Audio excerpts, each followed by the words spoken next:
the morning with a big grin on my face. Took off my do-rag so I can brush down the microwave. Tap shorty next to me wearing that micro braid. She was choosing my temple face, so this morning is where she lays. Hey, they were on the strap even before we did all the facts. She's taking Decatur, but she lives in my lap. Rap. My nigga Rio had to put the drive on the map. We walking really slow because we got the south on our back. Yeah, my nigga flawless in the cranberry color lack. With that I fit with the matching shoes and the A-town hat. Act up if you wanna, you'll get put down on your back. Getting stumped out by like 8 Air Force Ones with the loosest strap. You ain't even in my race, acting like that you running rap. So stay in your lane when you speaking up on your tracks. And check out the shades and Dr. J's, cause I'm cool as the ice cubes and my pink lemonade, okay?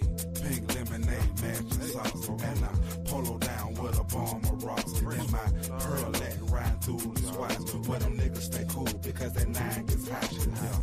Pink lemonade, matching sauce, and I'm polo down with a bomb of Ross. And my pearlette riding through the swats, where them niggas stay cool because that 9 gets hot. Banana color dick is, ooh, y'all don't hear me. I'm fresher than Bel Air Princess. Somebody come and get me, cause I'm murking. Hurting niggas for certain. Lurking down the street on beat, tweet is chirping. Like Blue Jays, Kool-Aid, pink lemonade, shade frame, maintain. I'm coming up in this game like my name LeBron James. You see me at the West End, posted that Krispy Kreme. You're hating on your boy like a lame, damn shame. But it's all good, I know y'all gon' envy. You remind me of this girl, so yeah, I'ma call you Kenji for playing on my sax, man. Post all the facts, man. You finna get jacked, man, getting played like Pac-Man, Batman, Robin, Joker, thinking I'm slack, man. Pancake niggas always gonna be flat, man. Mad cause my shawty got on them strap pants. Her ass clap hands when she lap dance. Pink lemonade, matching sauce, and I'm polo down with a bomb of Ross. And my pearlette riding through the swats, where them niggas stay cool because that 9 gets hot. Yeah. Pink lemonade, matching sauce, and I'm polo down with a bomb of Ross. And my pearlette riding through the swats, where them niggas stay cool because that 9 gets hot. I put that shit off in my Cadillac, ride through my city street, bumping Jimi Hendrix cars, looking for a freak to me. Purple got me drifting crazy, whipping, slipping back and forth, trying to get my check to cash, headed to the package store. Stayed cool for many days, matter of fact, a long time. Rio back from Carver home, look, shot on grown now. Sitting off in my dojo, watching fly pay like Miss Miyagi. Niggas in the streets ducking, I ain't even hit nobody, split nobody, with some decisions, whatever you may call it. Just leave a message, then I may be off like alcoholic. Mobile skills, so for real, catch me on the post and chill. Dreaded down, fitted cap, hell, lower A-list pill. Won't sleep until I'm dead, listen to my son's bed. Till he hit that kitchen saying, look, I made my own bread. Ace taught me good this year. Scarecrow nigga from the yard shot, I told that what this year. Pickaboo, you scared nigga, man, I ain't gonna hide. Like me being born screaming, man, I ain't finna die. That ain't gonna happen, boss. Stell folk and take that loss. Once this verse is done, people, y'all can shut that radio off. Fuck 'em. Yeah.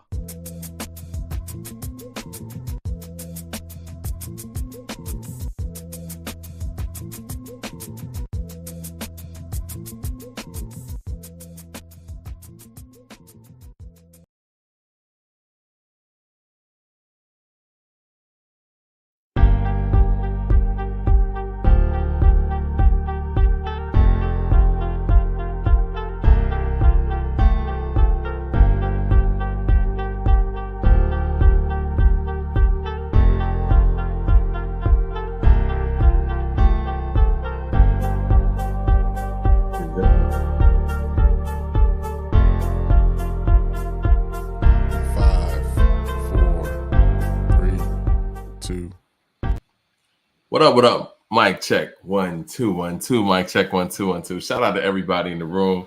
Come on in, man. Thumbs up. It's been a busy day in hip hop. My predictions were all off. I think most people's predictions were all off. Shout out to all of y'all here, man. We're gonna talk about it today. We're gonna get into it today.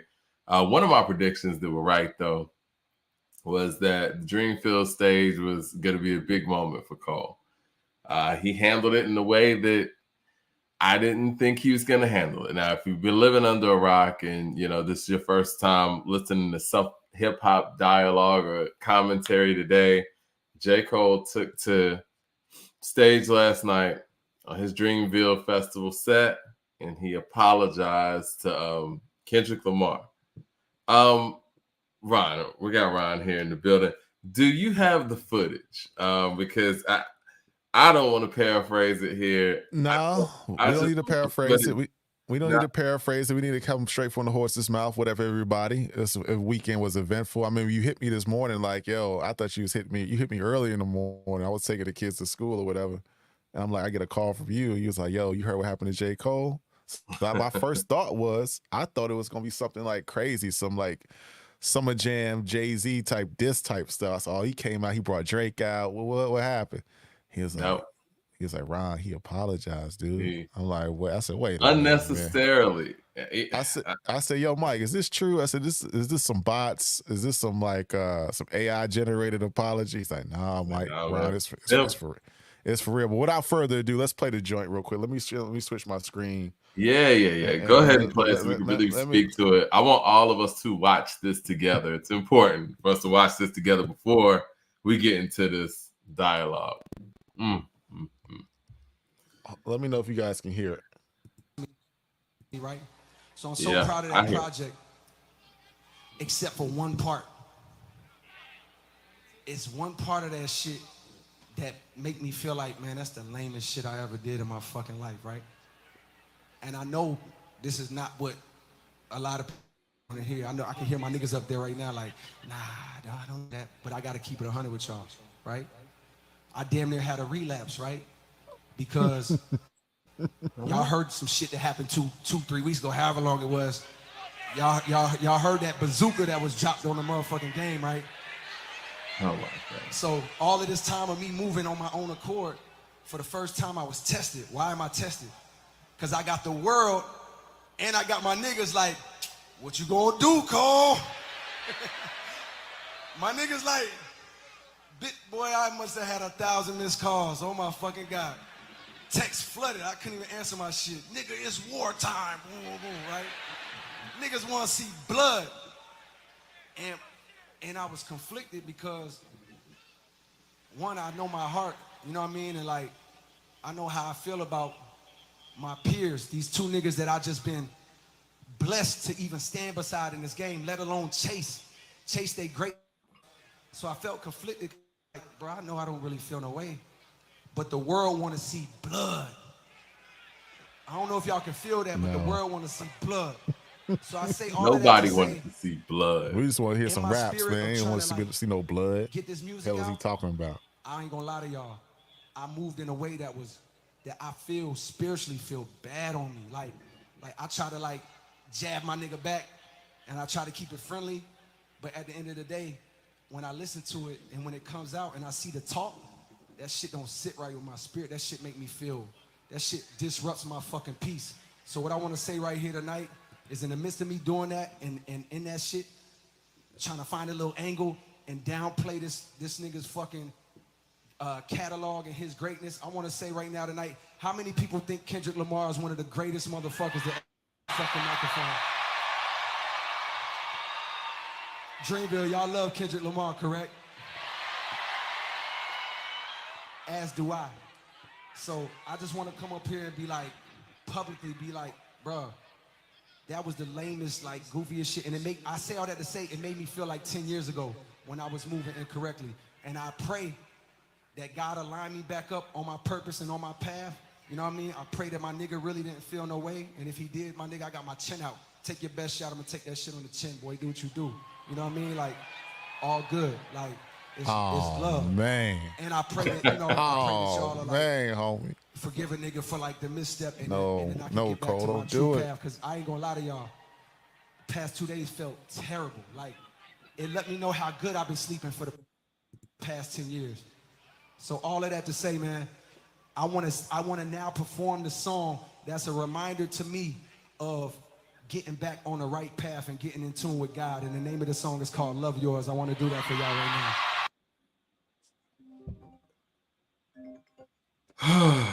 Okay.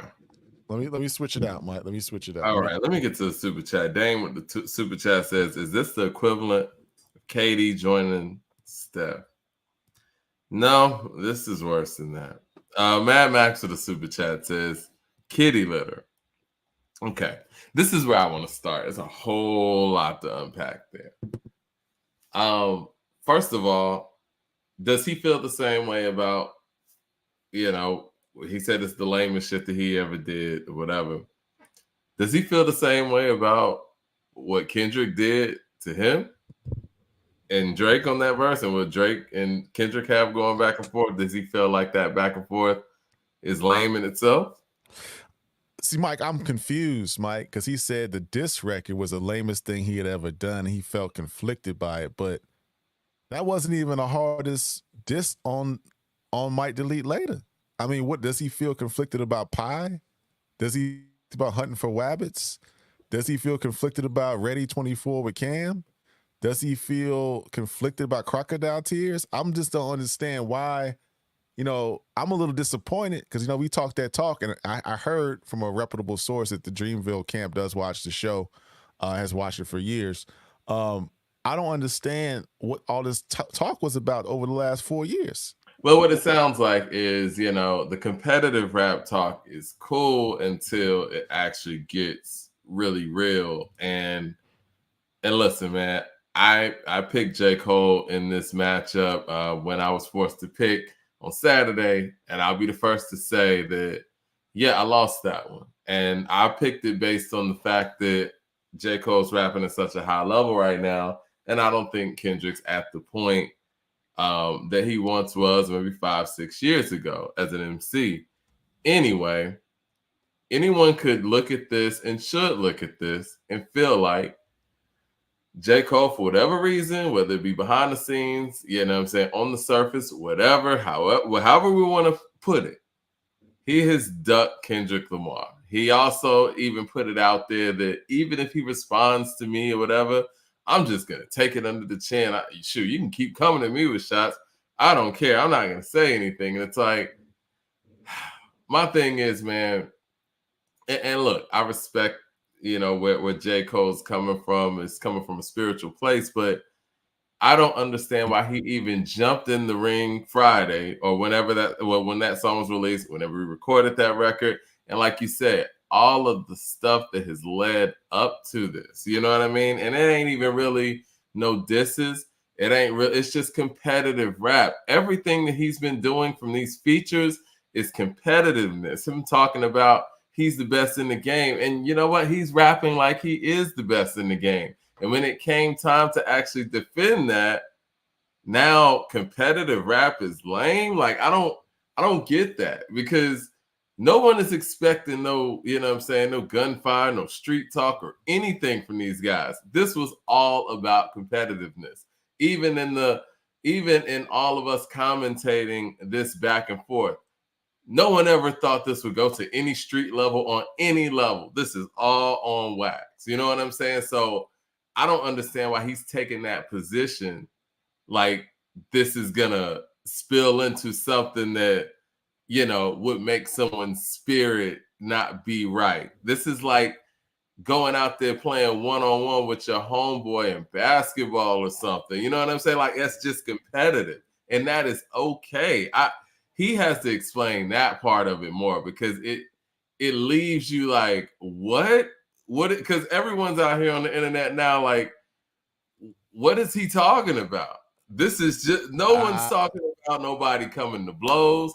Nobody's getting personal. Nobody's talking about nobody's family. Nobody's talking about no street shit. And you're talking like this didn't hit right with your soul. Well, what about all those other competitive verses that you've been spitting for the past 3-4 years? See, that's what I don't understand, Mike. I don't understand what he's saying on 7 Minute Right with His Soul when the hardest diss was on Pie with Ab Soul and Daylight. The hardest diss was on Wabbit Season. The hardest diss was on the other. Get to the super chats real quick and let's continue this conversation. All right, 36 Chambers of the super chat says Cole saw the backlash online. The response wasn't what he thought and recanted what he thought and recanted. Believe that if everyone was gassing it, he would have kept it. Years of GOAT talk like he wants smoke to back down. Exactly. You're that kind of rapper where you were talking that GOAT talk and you were working for it. You were putting in the work just to back down 48 hours later, unnecessarily, by the way. 36 Chambers with the super chat says the recording process is plenty of time to think about your spiritual well-being. Glad he has peace, but say he's the best, can't say that, and not honor a major aspect of the culture. Wow. Now, you know what? to piggyback on that, and I'm gonna get to the other super chats as well. Yes, there is a plenty of time in that recording process, but I think the reason why they made it public that he made this in 7 minutes was kind of a built-in excuse. I feel the same way about the name of this project, may delete it later. So now we're deleting stuff from streaming platforms. Whether that is coincidental or not, it leaves the listener out there with reason to believe, like, were you planning on removing this the whole time, or, straddling the fence if this didn't come out the way you wanted it to? So I'm going to say, you know what? I recorded this in 7 minutes. It really wasn't that serious. You know what I mean? Might delete it later. Correct. Mad Max to the super chat says he didn't fight.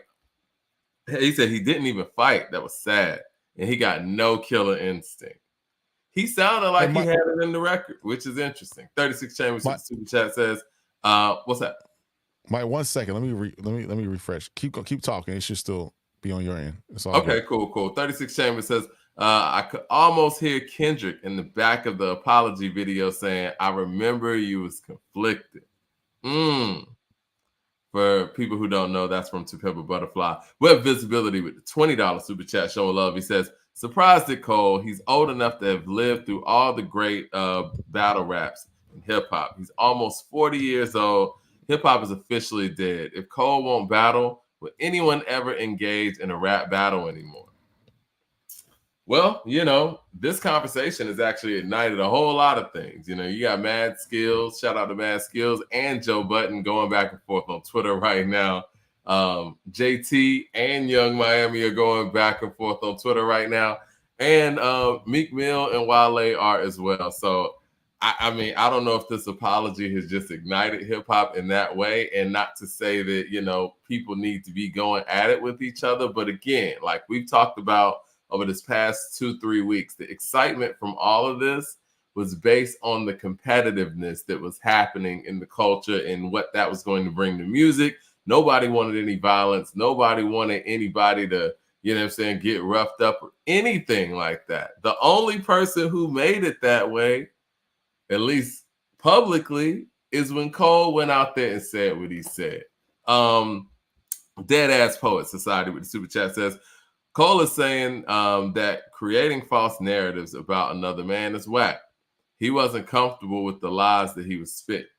That's fine. And you know what? And honestly, unfortunately, that is a part of battle raps.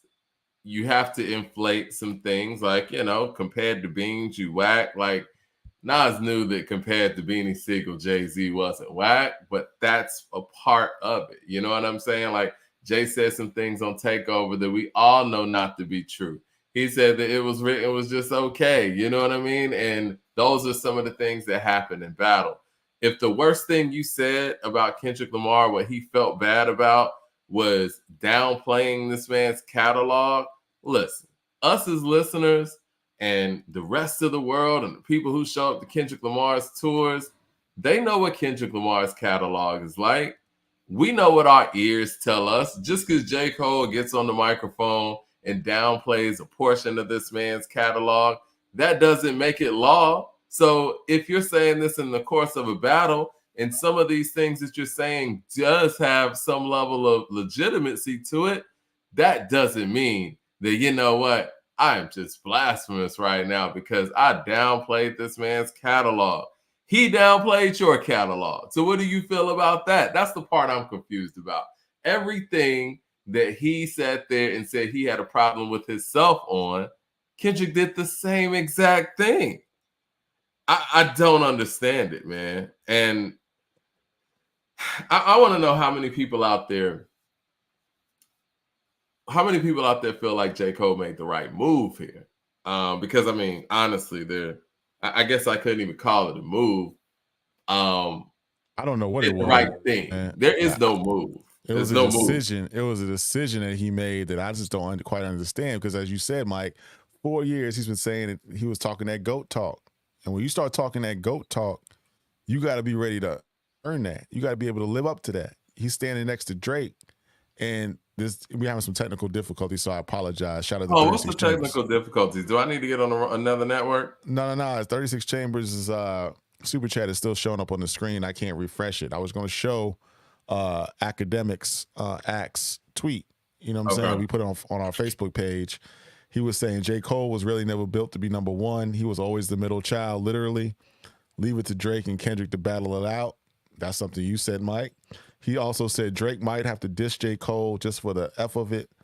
How the hell we in a fight and you apologizing to the ops? WTF.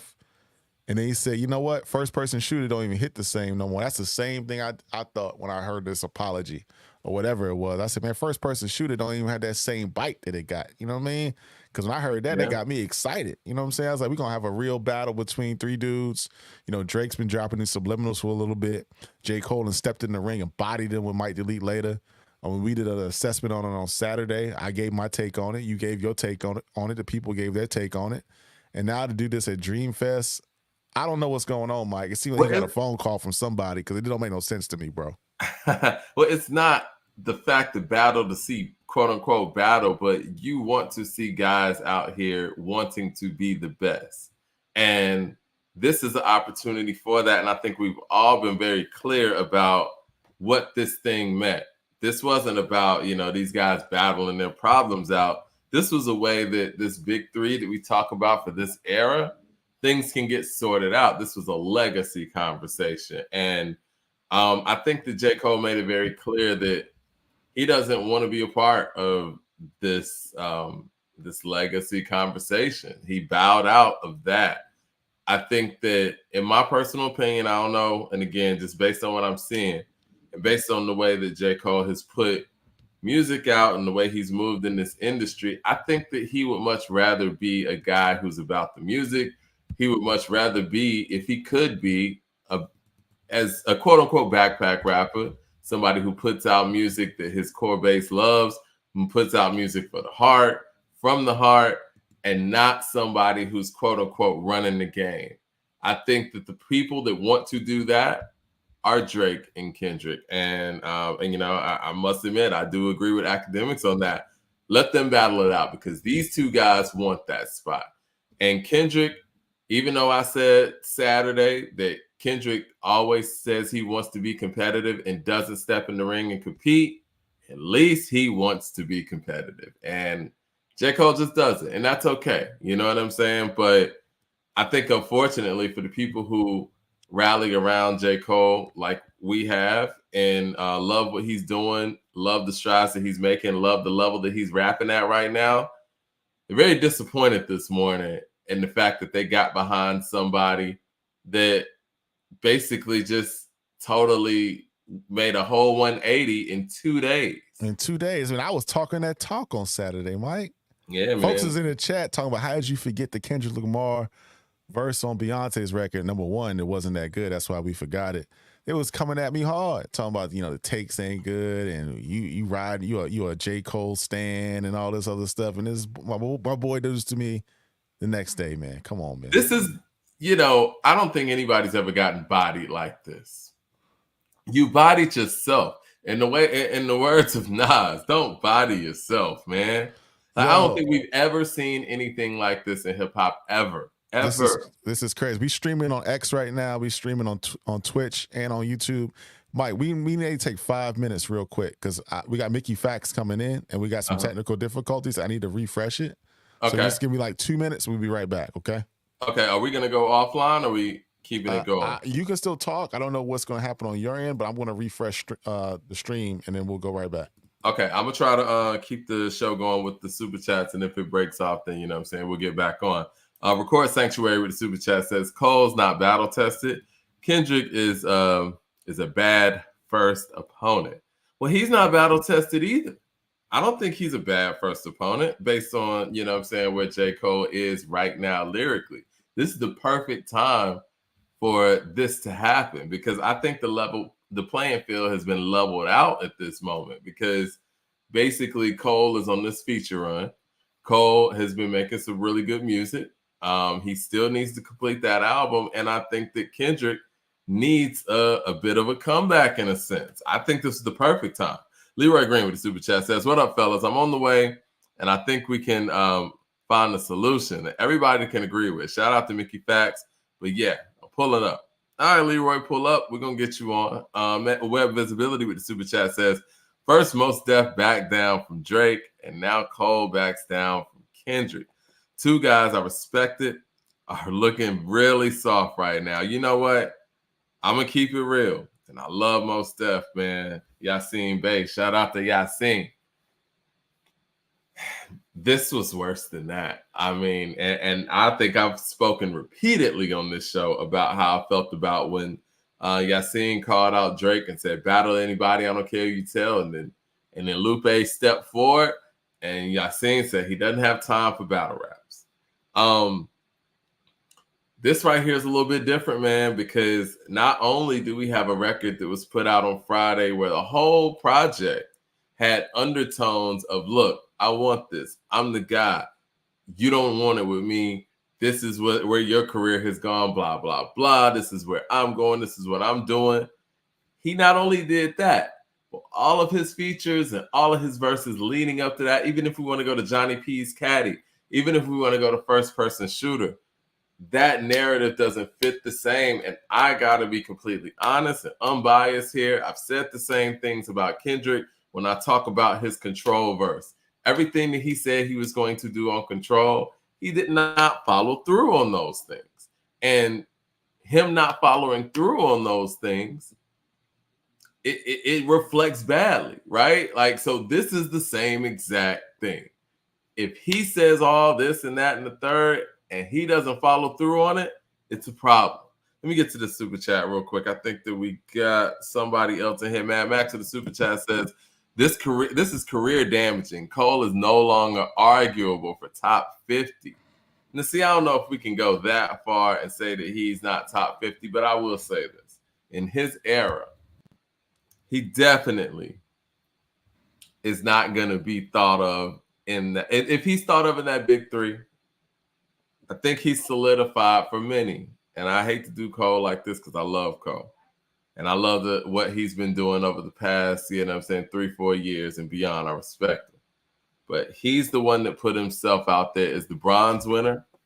He's the one that has put himself out there in that facet. And I think in this era, when we talk about the big three, we talk about Kendrick, Drake, and Cole, he has given himself that definitive third spot. Vocabulary with the super chat says, y'all looking forward to the fall off now. That's a very good point. I'm not.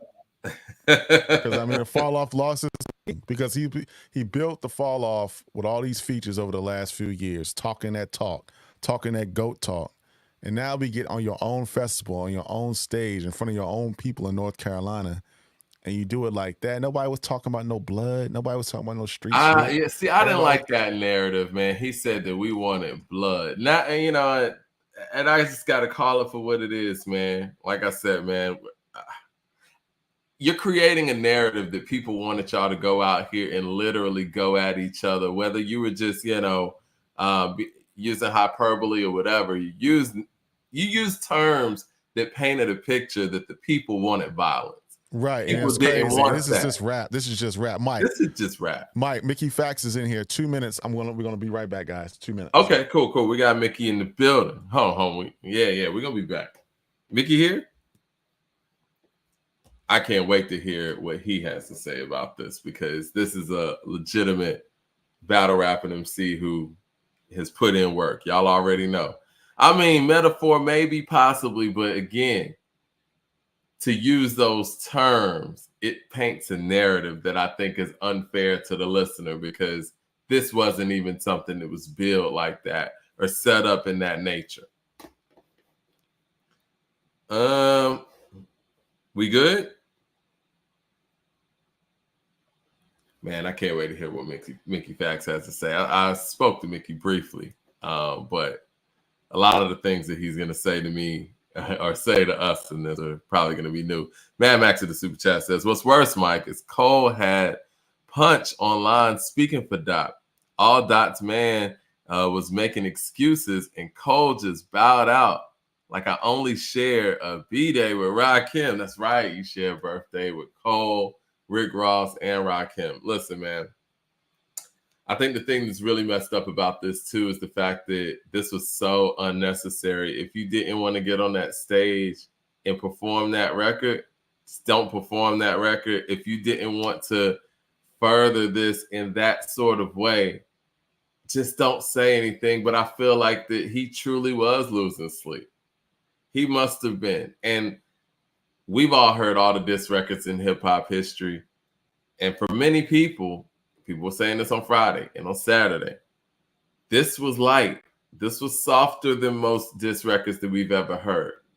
And with that being said, this is the stuff that kept you up. Ebro got online today and highlighted the fact that Jay-Z apologized during him and Nas's back and forth. But that's very different. And Jay-Z ultimately had a good career after that. It's very different because Jay apologized for the direction that he took on Super Ugly and some of the lines that he said on Super Ugly because his mother stepped in and was like, nah, that's not cool. But he didn't apologize for them going back and forth. That's a whole different thing. And I see what Ebro is trying to do. And I admire the fact that people are trying to salvage, you know what I'm saying, all the hard work that J. Cole has put forth. But the truth is, saying all that to say, people aren't looking forward to this album as much as they once were. I'll put it that way. And if he felt like this and he was going to apologize or I guess back down or however we want to create that narrative, if he was going to do that, he should have waited till after this album was done, man. Jermaine Johnson with the super chat says, Mike, so much for that Summer Jam screen. That was the Summer Jam screen, and that was the worst Summer Jam screen in my personal opinion. Crazy. Yo, Mickey in the building. Mickey in the building. What's going on, brother? Yo. What's up, guys? How y'all feeling? We good, man. You doing all right? Yeah, man. This pollen got me a little messed up in Georgia. You know what I'm saying? So, yeah, I didn't experience this the past 2-3 years, but this right now I was killing. But we appreciate you joining us under the circumstance. You know, we're not going to keep you on too long because I know, you know what I'm saying, you got a lot going on and pollen's hitting you. But as an MC, man, first of all, man, let me ask you, man, what are your thoughts on what's going on right now? And when you heard the J. Cole apology on stage, like, what was your first reaction? I couldn't believe he was saying what he was saying. I saw it live, and I was just in shock. I think everybody pretty much was, especially after his response. You know, it's just, you know, I feel like, you know, Cole is the nice guy. We know Cole to be the nice guy. We know him to be the humble guy. We know him to be the people person. And over the past 4 or 5 years, we know him to be the spiritual guy, right? But, you know, Jesus went to the temple. You know, he flipped over tables. You know what I'm saying? You know, Gandhi yelled. He wasn't this constant, smooth person, right? And I feel like Cole has been very vocal about his stature, you know, over the past 2-3 years. And when the time was there for him to solidify it, that this was his moment. You know, he dropped something that was not favorable to everyone. Like, some people liked it, some people didn't. And then quitting 2 days later is outrageous. You know, all he had to do was just perform the record on stage, call Kendrick. He could have called, if he would have called Kendrick and brought him out on stage and squashed it on stage, that's better than just quitting. You know what I'm saying? Because then at that point, it's like, okay, he got what he got out, and now they're coming together to say this is done. Right. But to just do it on the whim. Well, I mean, when all of this transpired. Oh, go ahead. Hello? Yeah, I'm here. Yeah, well, all this transpired, I thought of you, you know what I'm saying? Because I thought of the whole Rafe thing with you, Royce, you know, and Lupe, and how that was more about competitive emceeing. And I felt like we can have competitive emceeing without it being a narrative that this is, you know, something personal and negative. You know what I'm saying? Why do you think that he chose, I guess, why do you think it felt like that to him as opposed to just, you know, competitive MCing that we all know to be prevalent in hip hop?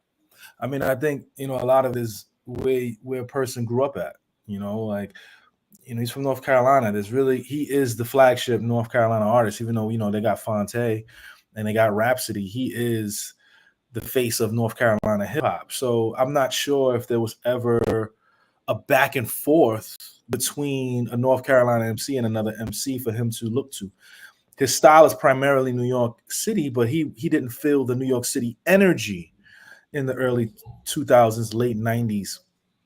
It's a different experience. Even people in Cali, right? Kendrick is used to that because of everything that he heard in Cali, Dre and Cube and Cube Easy, you know, Snoop and Suge, like all of that friction, even the Game and the people that he went at, all of that friction, you know, bleeds into the people that are listening as well as the people that are in the environment inspired.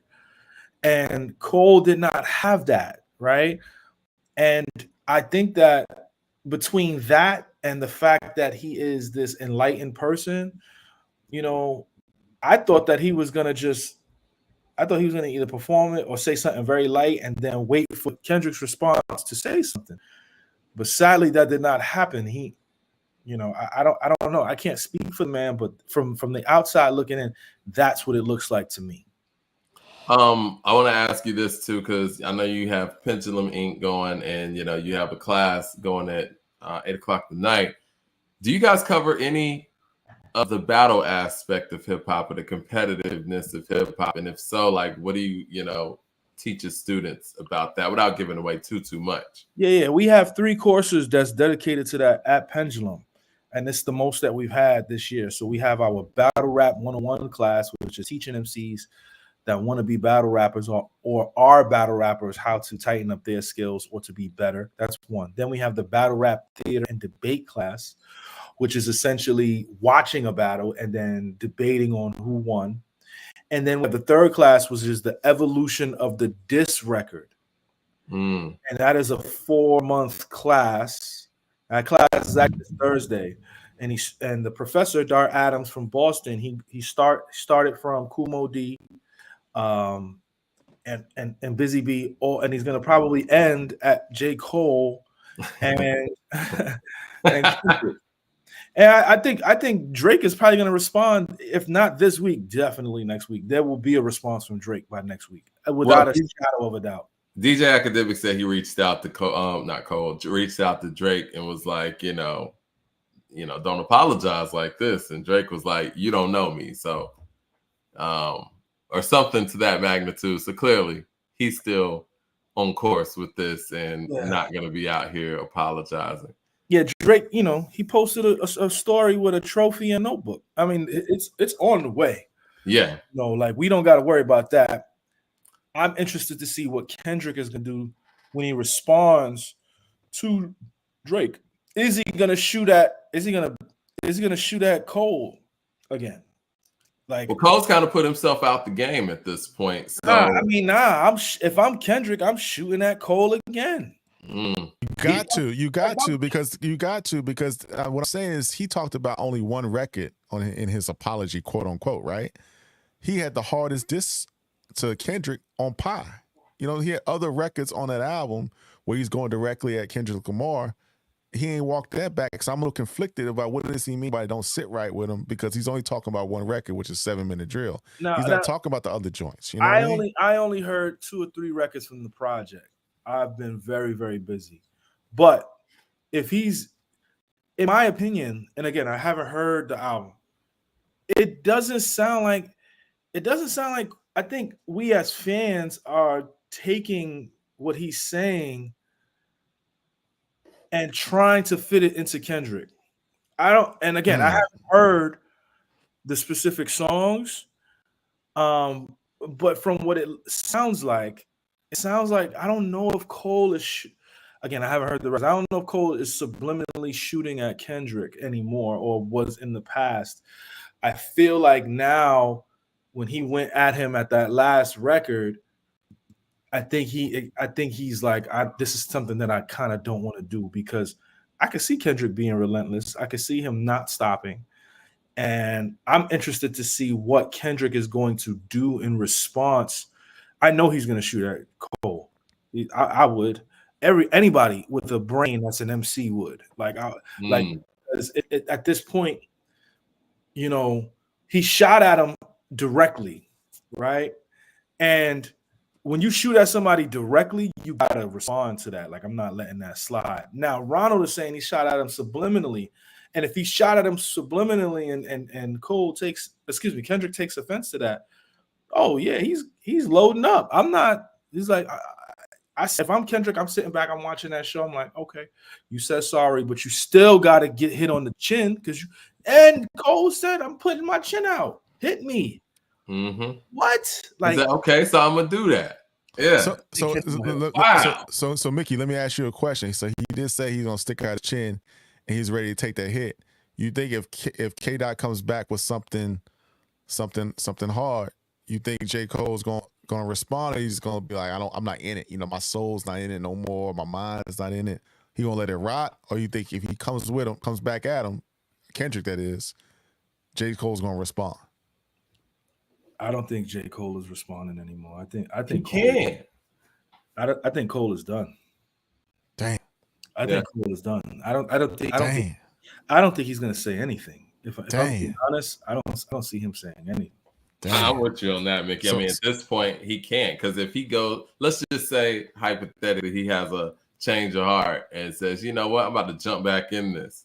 He's already said this, and people are gonna be like, "Bro, are you serious?" So Drake and J. Cole performing first person shooter. That's over. There's no more Biggest the What tours. There's no more joint J. Cole Big Talk Drake album. There's no more first person shooter performances. It's over with. Is that what you're saying? I don't think it is a first person shooter performance happening again. I also think that he might have to reevaluate the fall off. What if he's talking crazy on the fall off? Yeah. You know, we got to think about that. If he's talking crazy on the fall off, people are gonna be like, no. Yeah. You know what I'm saying? People are gonna, what's up, brother? Long live. What's good? I didn't do mic check. Y'all hear me? Am I all right? Yeah. Mick, not to cut you, brother. I'll let you finish your idea, but I'm glad you're here because I was gonna mention you today. Mm-hmm. So did you finish your thought? Yeah, I'm good. Yeah. Oh, all right. So first, I gotta thank you. You already know. I mean, Mickey is not only one of the best rappers in hip hop, but he's one of the best people in hip hop, period, ever. So, but let me just say, I saw a video of, a couple years ago. It was right before the Lupe thing, right before the Royce thing. It was you, RJ, Royce, Mickey, Ransom, and you guys were talking about how to be competitive and how to go at each other on a competitive level, and so the fans could receive it as that. So I thought that would be easy, right? So you sent a verse. I don't know if the other guys did, but we saw how it turned out between Lupe and Royce.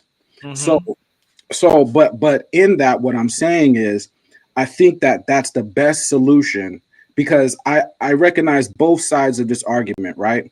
But if you're shooting at your friend, it can be a little difficult, because your heart is not fully with the malice like that, So I think that we should go back to the freestyles. We should go back to just like, even Big Sean, he let off some bars about the situation, but it wasn't with any bad intent. I think everybody can do that, rate the bars, and just let it land how it lands. No one seemed to have a problem doing that except for Cole. Kendrick didn't have a problem doing that. Right. I wanted to ask you this real quick, Mickey. I know you don't have a whole lot of time. What do you think makes a great diss record in hip hop? Like, what are the elements that would make a great diss record? Because you made one of the best diss records I've ever heard, actually.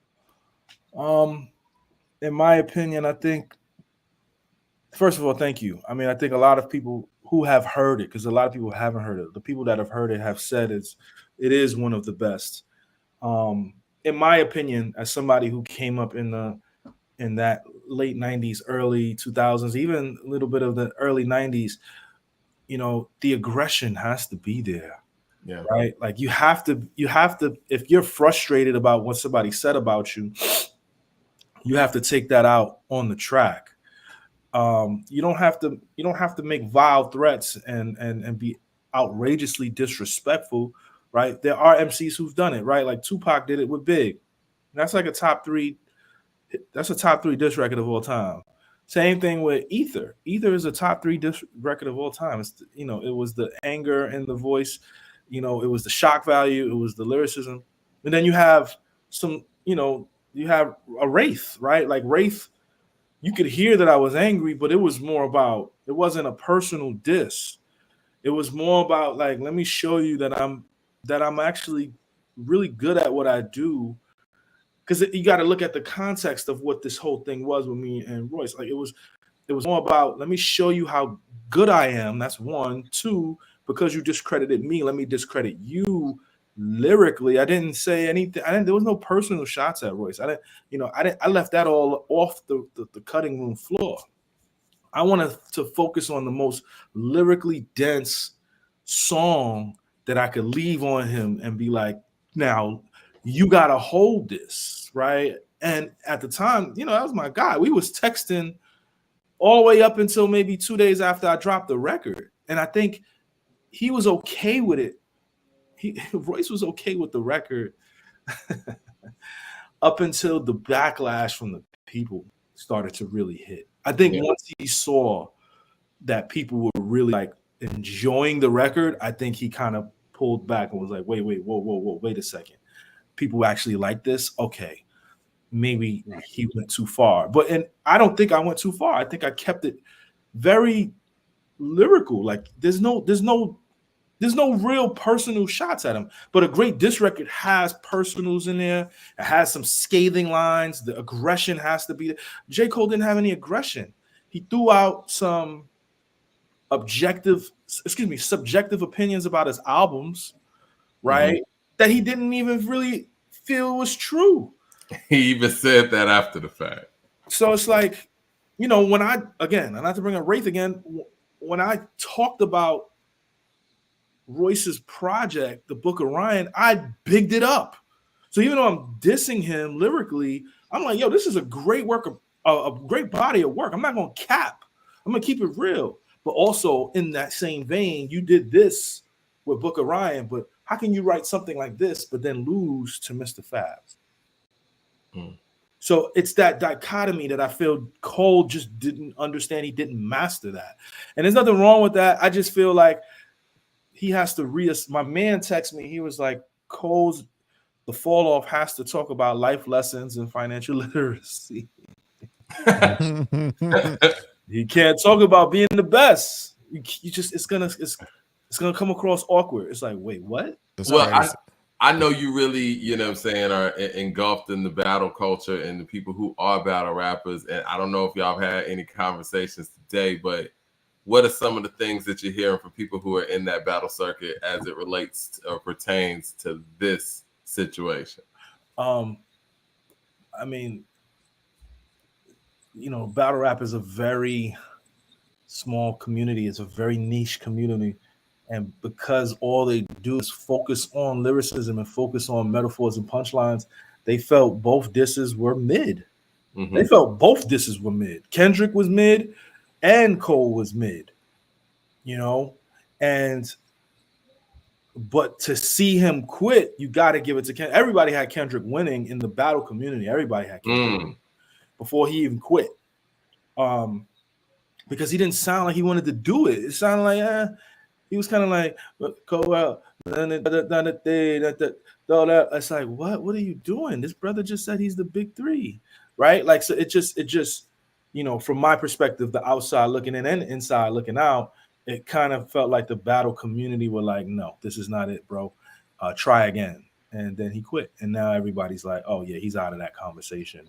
I think he's still a top 10, top 15, MC. Well, he's a top he's a top 5 MC currently, and he's probably top 10 to 15 now. That's a stain. That is a big stain. I don't think people really understand how big of a stain that is to do that. Right? Like you got to remember, he was at his height. Like he was the number one guy. So imagine being the number one lyricist to a lot of people, even battlers, then quitting. That takes you down a couple notches.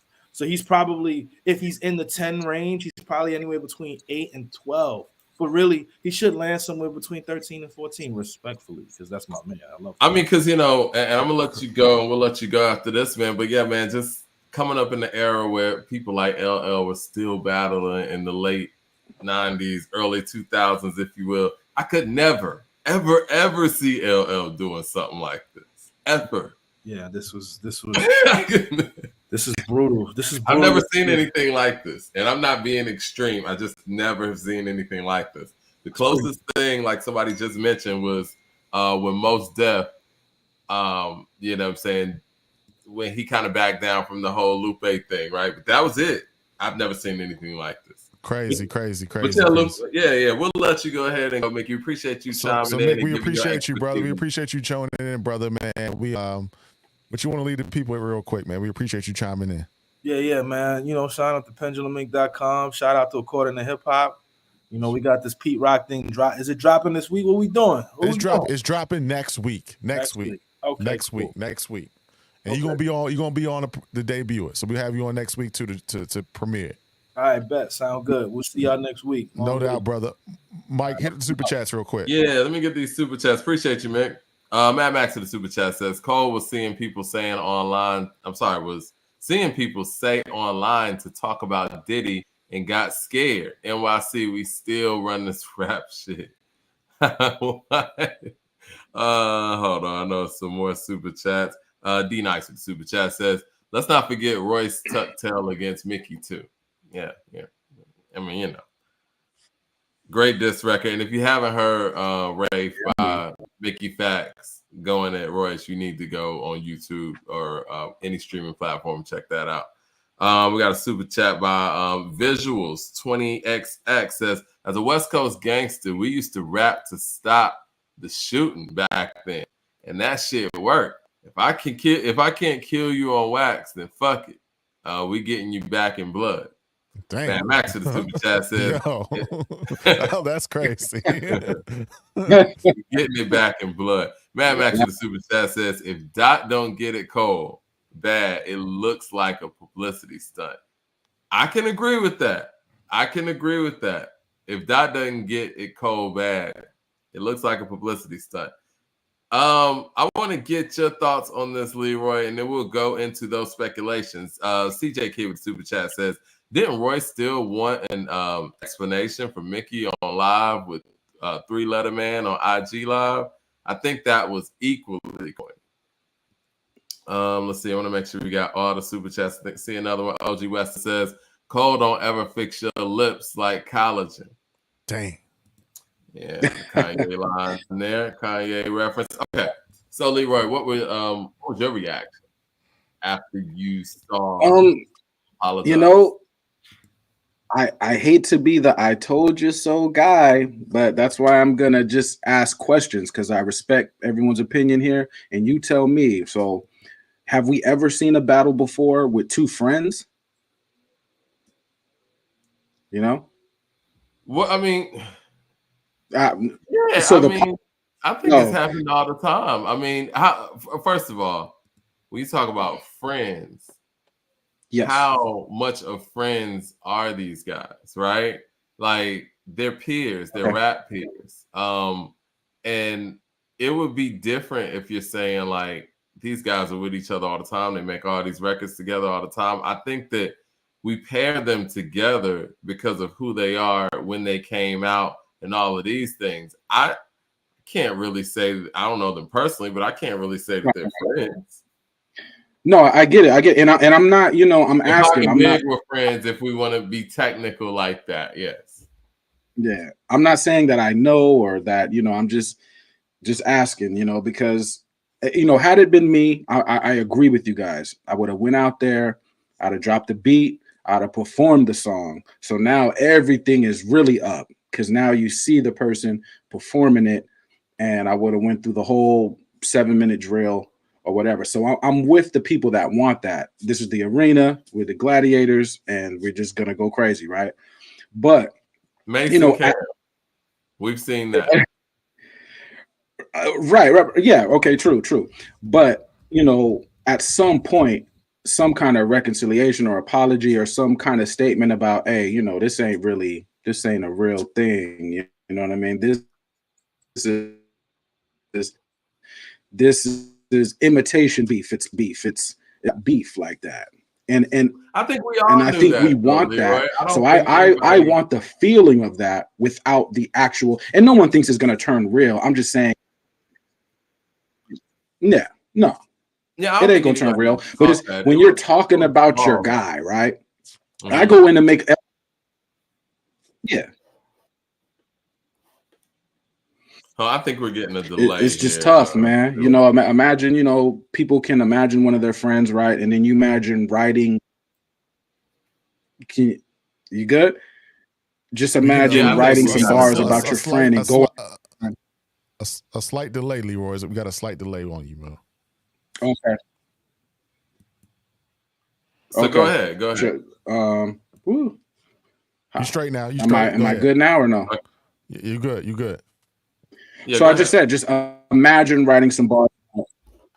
Imagine writing some bars about a friend of yours. It sounds easy until you really start getting into it. Then you're like, man, I'm like really chipping away at my friend here. You know what I mean? So that's all. I mean, but again, man, Kendrick didn't feel the same way about him. And I think that it would be one thing to me, the narrative, what you're talking about, if Kendrick would have came back and said, you know what, man, Cole's my guy, man. Why am I coming at him like that? Whatever. Cole in this situation is basically defending himself. So if the relationship's like that, that other quote unquote friend doesn't feel the same way, he's willing to take your head off. You know what I'm saying? And speaking of friends, if Drake and J. Cole supposed to be boys, right? How you leave your boy out there like that in the middle of a battle? I don't understand that, man. Yeah, that's the other part that we're not talking about. The fact that this man just took you out on tour. You know what I'm saying? He just, got your first #1 record with him and this and that. And you're kind of just leaving him out there where it's like, you guys can have at it, even though I think that this part of the rap game is beneath me. Go for it. Like, no, isn't Drake your guy still? DJ Bruce Almighty with the super chat says, I'm in the minority. Cole backed out as a man, not an MC. He didn't want that smoke anyway. He was pressured into it as a fan. He's still a dope MC. I'm with that, Bruce Almighty. You know what I'm saying? And again, all things can be true. I agree with that, but at the same time, it's gonna strike against him in the MC arena. I mean, we have to look at this, right? We got to look at all of the all-time greats. I know we do this a lot on our platform, but do you think Big Daddy Kane would have done that? No. Think Rakim would have done that? Do you think Jay would have done that? You think Nas would have done that? You think Pac would have done that? No. You think Big would have done that? No. You know what I'm saying? Like, even Common, you know what I'm saying? People have this narrative about who Common is as an individual because they see him in movies and they see the type of content that he puts out there. But Common, when it comes to the battle part of it, he's coming for your neck. And then all that other stuff is after the fact. Jason Hodges with the super chat says, Factz Payne impression. Yeah. Mickey Factz, RG Payne impression was crazy and on the spot. I mean, but that's the thing, though. Diss records can be creative, and I think that, and that's why I asked Mickey that, and that's why I wanted him on the show today, because in the battle arena, those guys get creative with their diss records. And you talk about people dissing their friends, LeRoy. These guys in the battle arena do this all the time. You know what I'm saying? Like, they're cool with these guys that they're going face to face with, that they got to beat round for round and prepare for rap battles with. So it's nothing personal. It's just stretching your creativity as an MC. It's not, like we're going to take this to the streets or I'm going to just totally drag this man through the mud. None of those things. this part of the game shows how creative you can get as a writer. And if you want to take it there, like Mickey was saying, it gets you into a certain character where it's like you got to come with a certain level of aggression. Like, are you mad for real, or can you at least act like you're mad for this record? Right. Kendrick's done it, and Kendrick, I will give Kendrick that. Yeah. He is mad at that part of it where he can take on certain personas. We've heard it in his music, and he can do this in a battle too. But, you know, J. Cole has shown us that this might be another part of his shortcomings as an MC. We always talk about the album making part of it and how it stacks up to somebody like a Kendrick, but maybe that part of it is something that he can't really pull off either. And I mean, I hear from the battle community that they weren't convinced with 7-minute drill. We got another super chat, Mike, from Jermaine. I was going to mention that. And Jermaine Young with a super chat says the best supposed to clash at the top. The best supposed to clash at the top. To be the best, you challenge the best. Nas, Cole let Nas down again. This is more tragic than Mr. Morale. I'm gonna have to agree with that. Well, now I don't know if anything's more tragic than Mr. Morale. I'm gonna have to agree. This is one of the most tragic things ever. That record, Mr. Morale was pretty bad though. That was a terrible record. So I don't know if it's that bad, but it's not that bad.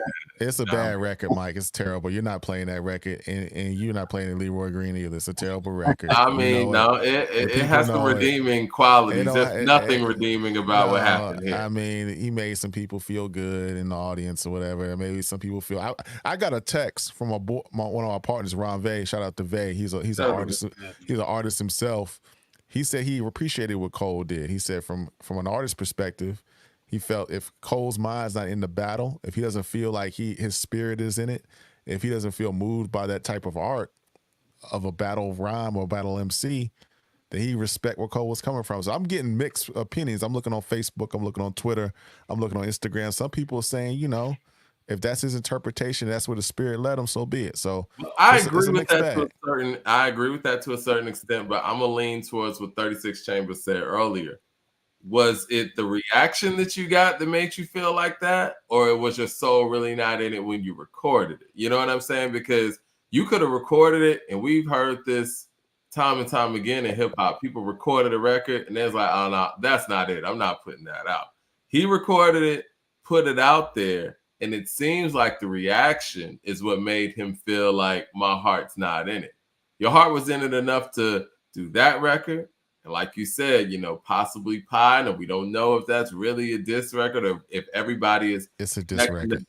But at the end of the day, when you've put it out there and look, if I put out a diss record on somebody and then I have a whole project where I'm talking competitive shit, even if I didn't intend for those other records to be about that person and I'm dissing on the full record, people are going to think it is. You know what I'm saying? And he knows this as an MC. It's crazy. Maybe the fans on Saturday's show, when we had Saturday's show, I heard from a reputable source, they watched that show, that pod on Saturday, and a lot of folks were saying the response was mid. Maybe that, you know, maybe it according to hip hop audience made him change his mind. I don't know. Well, it wasn't just the audience. I mean, you see it all online, but at the same time, there were people who really liked it as well. And I think that it's hard to get critiqued, and even for great artists. And I think that J. Cole has been, he's been getting a lot of praise as he should, because he's rapping on a very high level right now. And I think when he did that record, that's the first time that he got mixed reviews.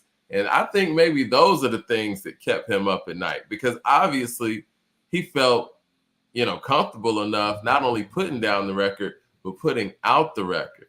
And artists do this all the time. They make music and don't put it out. He felt comfortable enough doing that. I'm going to agree with 36 Chambers.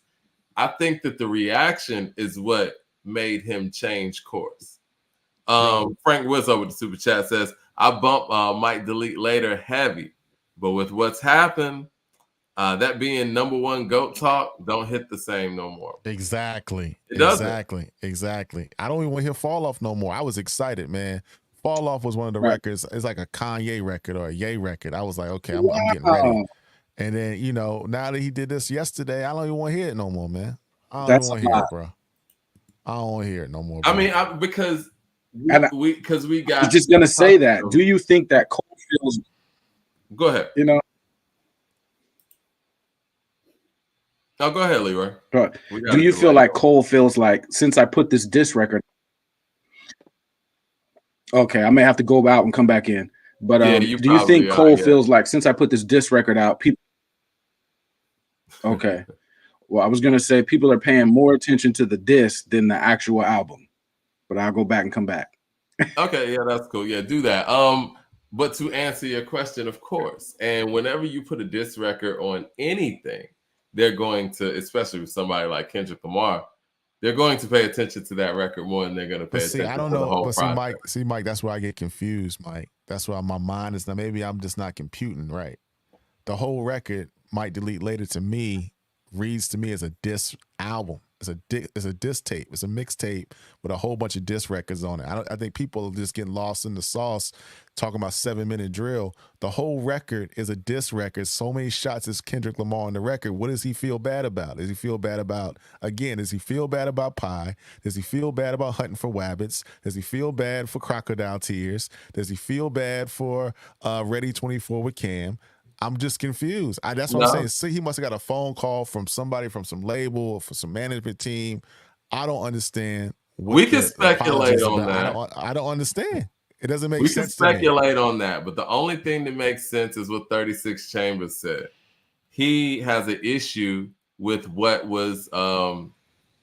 transpired with how people reacted to his record. It ain't nothing about any of that other stuff, because like you said, if it was about the content and the context that he's been speaking on this man, he would have been like, yo, man, a lot of the stuff that I said on that mixtape or that project was about him, and I take all that back too. He didn't say that. He's talking about that record, and it leads me to believe that it's because of the reaction that people received from that record. For 7-minute drill is what you're saying. 7-minute drill is what you're saying. But the record's not bad. It was a mixed reaction. You can't let fans get you to back down from a record, because these people out here will have you thinking that the Black Slim Shady is the worst diss record ever, and it's not. But the people who really are going to ride with their guy are not going to like what you put out anyway if it's going against that guy. Somebody made a phone call, Mike. What's that? Somebody made a phone call. We can speculate on that. All we know, and we don't know that, we don't not know that, right? But what we know is he got there on that Dreamville stage and he sat there and said, man, I'll put my chin out. You can keep swinging. You're the greatest. Don't y'all love Kendrick Lamar's music or whatever he said? It was like, oh, man. I don't know, man. Like it's a bad look, man. And I think that a lot of the things that he's been doing recently that's been getting people excited is that GOAT talk. Him talking about him being in his prime right now. Him talking about, it's like if Jay made Reasonable Doubt, you know what I'm saying, right now in his career or whatever. It's like you can't speak like that. And when somebody comes at you with a verse that, let's just be honest, like the Kendrick verse is dope, but it's not one of those all-time killers, man. Like this is a setup too. That verse shouldn't have taken J.Cole that far off course. It shouldn't. And so now, man, the GOAT talk, man, people don't really want to hear it. And unfortunately, that was one of the things that was really getting people to gravitate to where J. Cole is right now, is how hungry he sounds. Like, that's what hunger is about, wanting a championship, right? It's like you out here hungry for a championship and you're playing like that. And when that championship hunger gets tested, you can't just turn back around. Like, you're here now. Jonathan Super Chat says, this makes 0 sense. A phone call was made. Exactly. That's exactly the same thing I said. A phone call was made. Somebody agrees with me. Finally, y'all want to play phone call was made? What kind of phone call was made, and how and why, and how did that benefit J. Cole in any kind of way? I got a theory. Maybe he heard that the record was like, it wasn't being tracked right. People wasn't really feeling it like that. I thought the record was dope.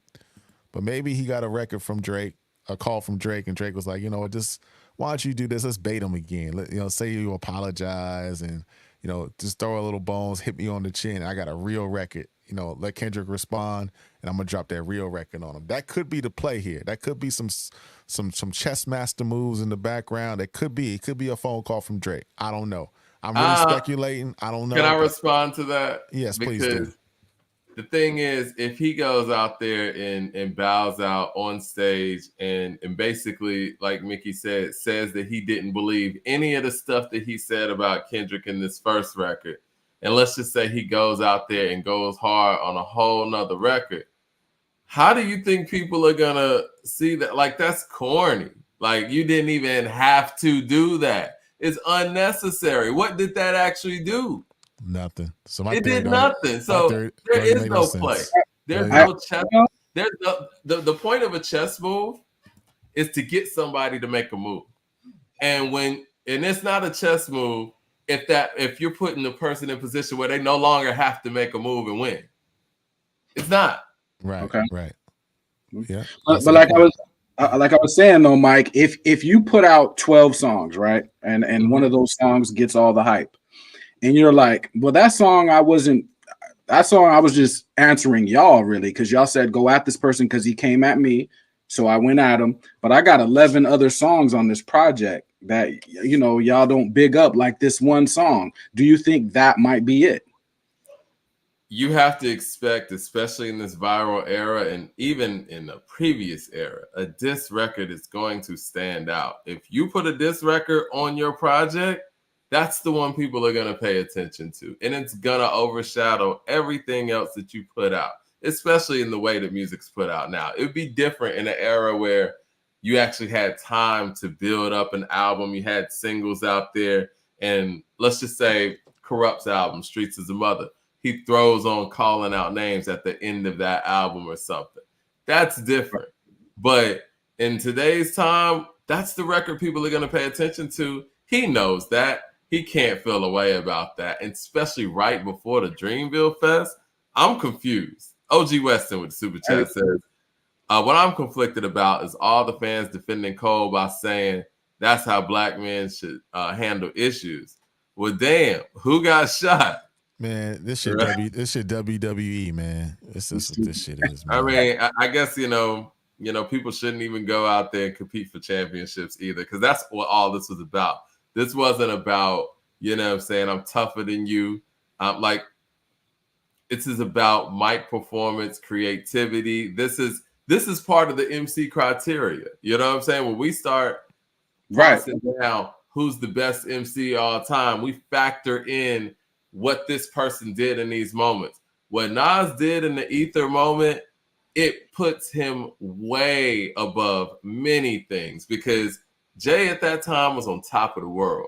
Nas was really he was coming off of his worst album. He wasn't even viewed as an MC who was in the battle sphere like that. So he was an underdog in that sense. And Jay was everywhere. And the fact that he was able to muster up what he mustered up to create Ether, do it in the way that he did it, make the song the way that he made it, and then come with the lines that he came with, yeah, as an overall MC and an all-time great, that propelled him. This was an opportunity to get propelled. This wasn't an opportunity to say, oh, yo, this is going to go on some street shit. No, we want to see how creative you can get, because one thing we can't say about Kendrick Lamar, he is an incredible songwriter and song maker. And so now you're going up against that. And let's see what you got with all of this GOAT talk that you was talking. Because what I heard on that stage, this man's better than me. That's what I heard. And honestly, I don't see how anybody can see it any other way.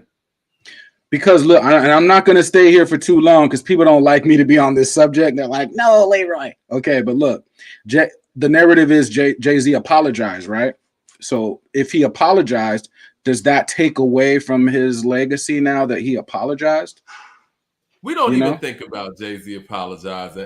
And the fact that people brought that up in the course of this, I don't even really remember the apology like that, because I feel like Blueprint 2, I feel like when he went at Nas on Blueprint 2, that was after the quote-unquote apology. Right. He So only it was apologized still for one on. thing. He only apologized for Yeah. making it personal with the female. He wasn't Right. apologizing for the battle. But he apologized. But He apologized. for that one specific part, though. He only But not apologized apologizing for being in the whole mix. Like Nah, he Cole only just did. apologized for the baby in the woman situation. He didn't apologize for the whole battle. Cole's apologizing for the whole thing, so they don't sit right with his spirit. Now, I've never heard that in the history of rap. I've been in rap for 30 years as a fan, as a person that covers it.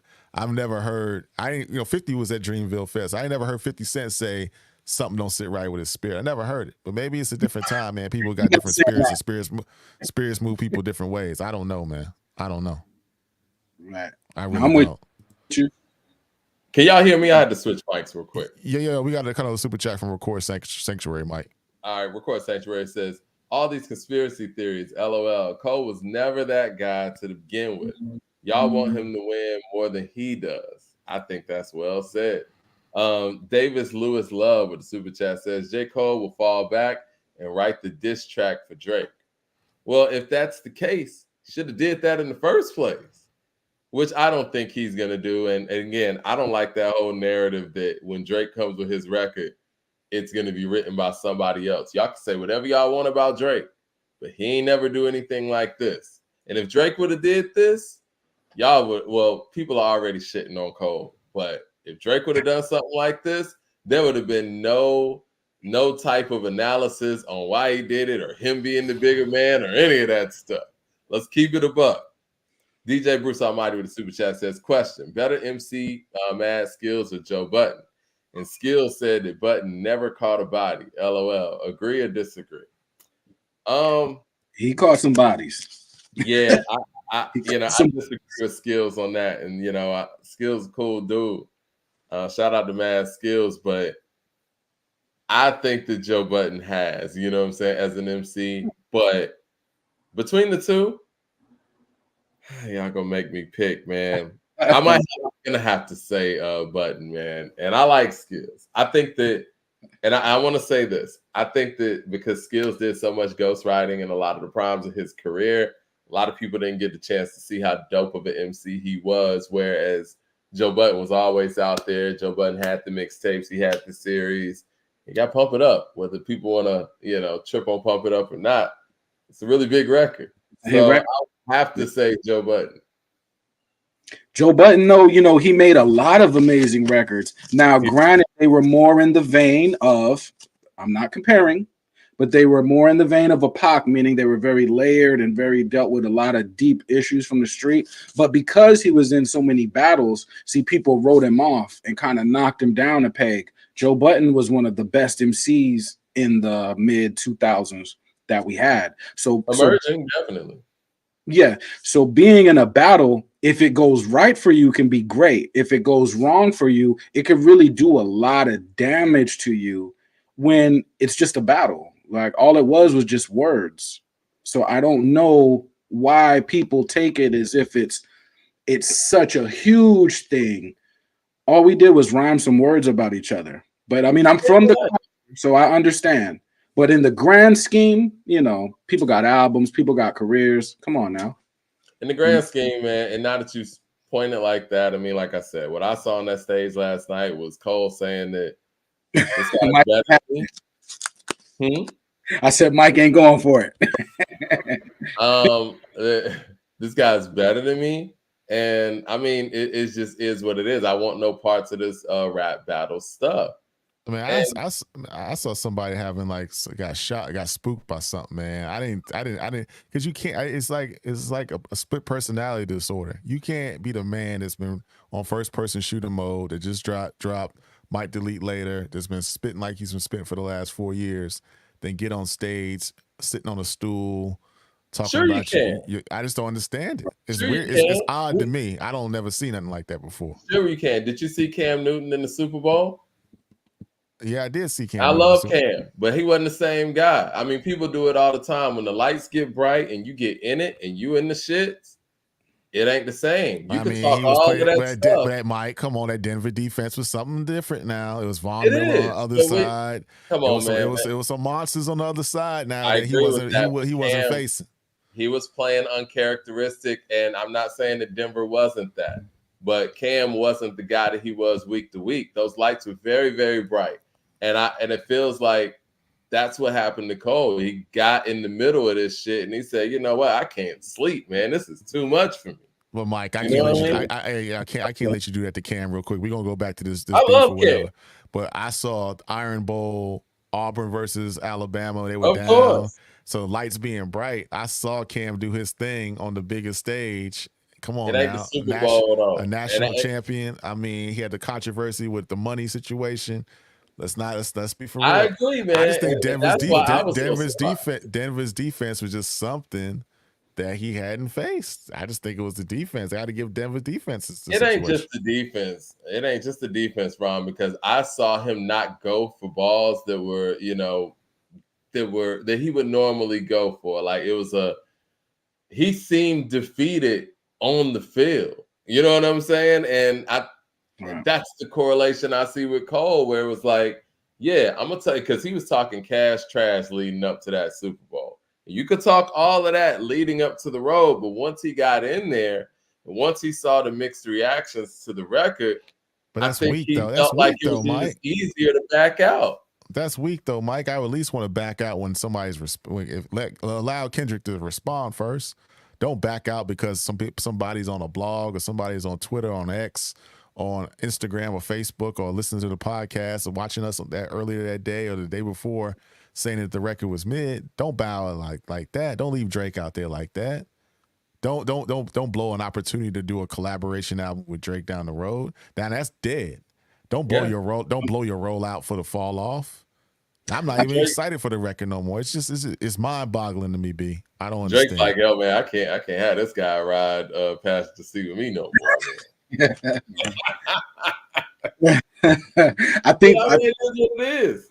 People Drake's probably like, now those are the guys right there, LeRoy, that I could actually say are friends, because we've seen the old footage of back in the day when Drake went up in that, what was it, Best Buy, and bought all of those J.Cole albums when his album was released.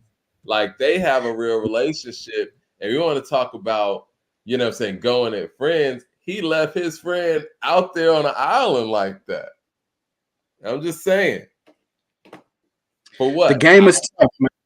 The game is tough because it is. A lot of ego is involved, and when you're a talented writer and you a rapper, you meet another one. The energy is kind of tricky. You know what I mean? It's tricky. So, I think people are afraid to rap, man. They don't want to. They want to compete album wise, but they don't want to just say, you know what? Let me just go in the booth. Let me just kick these freestyles. And that's what I think it should go back to. But let me just rap. They don't want to rap like that because I don't know. I don't know why they're afraid to rap. If I'm a rapper, that's what I do. Like, I rap. So if it's time to rap, I gotta apologize to Kendrick, man. Kendrick wants to compete, and he didn't go out there on the stage and do this, and he didn't go out here. Kendrick could have easily been like, after Cole said what he said, but like, you know what? Shout out to Cole. That was big of him. All of this is over. He didn't do any of that. So Kendrick wants to compete. Well, I'm a shout out to him for that. And I was wrong to say that Kendrick doesn't want to compete. I'm gonna challenge you, Mike, on that, because he hasn't competed yet. He just did one verse and that was it. But Super Duper's here. Super Duper was on Saturday and he wasn't really feeling the whole beef from both sides. Well, let's add him to the conversation real quick. Super Duper, what up? Fellas. Yo, what's good, Super Duper? What was your reaction to this? Hey, I'm not surprised. I'm really not surprised at all. I put in the chat when this beef first started, I didn't think that J.Cole was even going to respond, because beefing he seemed like beefing is beneath him. So I'm not surprised that he tapped out. And he probably heard me giving him that work on here about how weak that diss was anyway. I mean, he really bodied himself with that diss, if you ask me. It wasn't good, and everybody said it wasn't good. Joe Budden, when he went on his show, he basically said everything I said on the show on Saturday. So, like, I'm not surprised whatsoever that he did this. I mean, I'm not shocked at all. I'm not shocked. I didn't even think, like I said, I didn't think the man was going to respond in the first place. I didn't even think that he was going to respond back, because the way he carried himself, he seemed like he would think like, yeah, beefing is kind of corny. I'm not, you know, he might be too humble, really. You know what I'm saying? Look, So I want to address the elephant in the room, not to cut you off, man. Is this the week? If this is the big three of this era, is this the weakest big three we've ever had in any hip hop era? this is the weakest big three of all time, even when it comes down to their catalog. I mean, you can go back even to the 2000s. You know, like I wouldn't put them up against 50, Kanye, and Eminem, or wherever you want to go with a big three at a specific time. Yeah, they pretty weak. J.Cole he in there by default. He don't really have the albums to back it up. He ain't earned his spot. We just saying it because of the climate that we in, and the bar is so low. Damn. He said, "Damn." So what if 50 Cent was in this era, and it was, let's just say 50's in Cole's situation, right? And he had his own G Unit festival.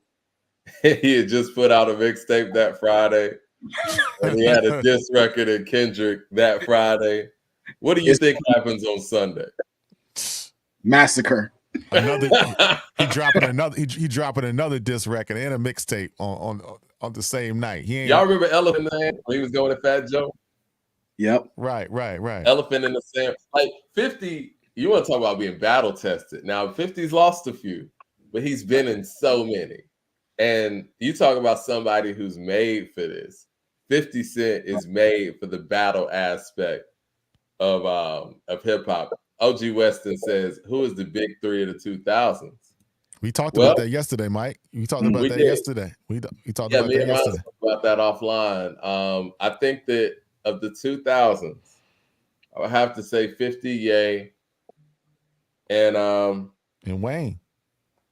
The only reason why I don't say Wayne, it's either Wayne, Tip. Come on, man. Let's be for real. I mean, the reason why I don't say Wayne is because I don't feel like Wayne and 50 were popping in the same era. Like Wayne's beginning was when 50 was ending. You know what I mean? Like the 50's ending of his prominence was like 07. Wayne's beginning of his prominence was 08. So if we're going by those metrics, I might have to say it's 50 Ye and maybe T.I. T.I. didn't have the game like Wayne had it, Mike. Come on, let's be for real, man. Let's be for real. King. No, T.I. dropped the movie ATL and King. It wasn't no Carter 3. It wasn't Carter 3, Mike. But it wasn't in that same time frame. I think it wasn't a Young Money rollout. It wasn't a Young Money rollout when he brought Drake in 09. Come on, let's be for real. That's 09. That's a whole different era. We talking about the early 2000s, man. Like 2010s, I think would be something different. But you know what? If you want to give it to Wayne for what he did at the very end of the 2000s, it just seems off as far as like them functioning at the same time. Because by the time that Wayne came in, was doing what he was doing, because let's be real, when 50 and Kanye were at the top of their game, Wayne was nowhere near those guys' level at that time. Nowhere near it. He didn't reach their level until like 08. How long are period. Are we going from 2000 to 2010, or are we going from? Because the way I would look at it, I think it should be broke down by at least by 5 years. So it should be like 2000 to 2005, and then 2005 to 2010, instead of like the whole 10-year run. It's kind of like putting Jay and DMX in the same like big three as Tupac or whatever, when they weren't even really around like that when Pac was doing what he was doing. Yeah, I agree with that. Exactly. They weren't around. Yeah. T.I. was around and doing what he was doing and running the South and running the game while 50 and Kanye were doing what they were doing. People say it all the time. Jay didn't compete in the time where Big, Pac, and Nas were operating at a high level. Mike, I want you to answer this real quick, Mike. You know, one thing I noticed, we put this question out about this big three talk. Sure. I see a lot of names. You even said Tip. I see somebody said Cam. Somebody said Wayne. Cam. But one name I ain't seen. Nobody saying no big three discussion. Is Marshall Mathers. Ain't nobody ever brought this dude up. I've seen a couple people say that. Somebody said it. Somebody say Eminem. I ain't seen I said it by default, even though I can't stand his music. I'll say this, and this is why I say this, and people probably already know where I'm gonna go. I mean, yeah, he did the numbers and all of that, and we could look at it in revisionist history after the fact and say, okay, he was a factor, but this man was never on hip hop radio. You can't find a hip hop interview. He has no hip hop hits and was never on any hip hop tours other than tours that were his own or with his camp. So he catered to a whole different audience. This man was going on tour with Papa Roach, with Limp Bizkit in them. This is a whole different audience. So when it comes to hip hop, I don't consider him in that same way because he didn't have to travel the same roads that other hip hop artists had to. Right. And that has nothing to do with me not fucking with his music like that. You know what I mean? Like, there's people whose music I don't really rock with, but I give him credit where credit's due, but he's playing on a different field.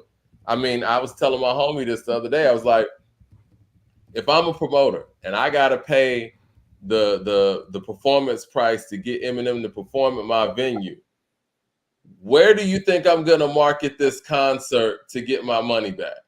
It ain't gonna be hip hop radio. That would be a dumb investment.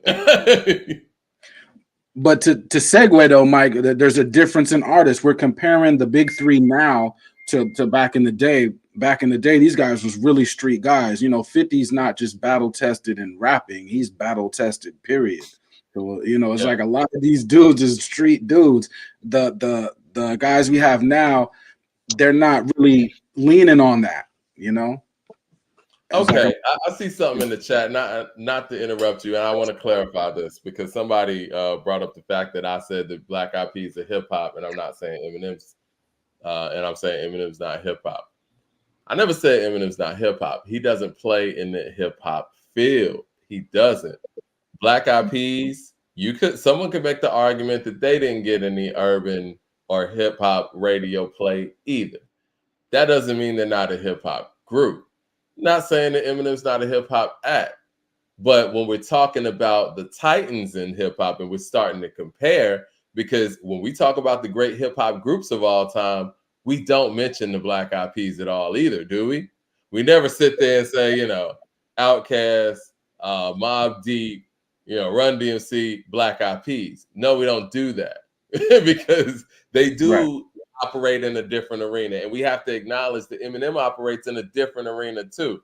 Doesn't mean he's not hip hop at all. Obviously, hip hop has influenced his aesthetic, but when we start comparing guys like a T.I. in the 2000s and the run that he had when he was going at Flip, did Down with the King, and did this ATL movie, had these hits like You Don't Know Me, What You Know, and all of that stuff. No, it's different. It's different. His verse on Never Scared and stuff like that, it's different. I mean, we can't really pretend.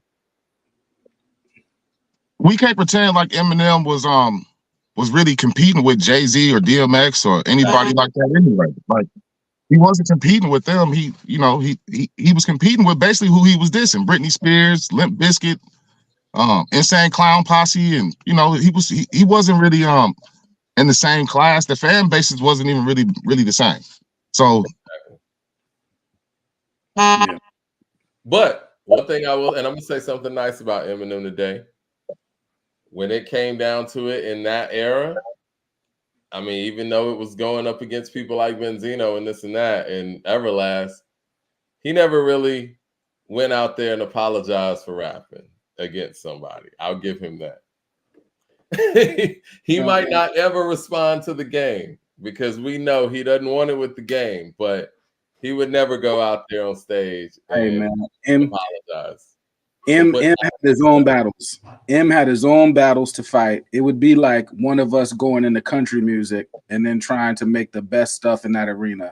It would be a lot on our shoulders. M came into this arena.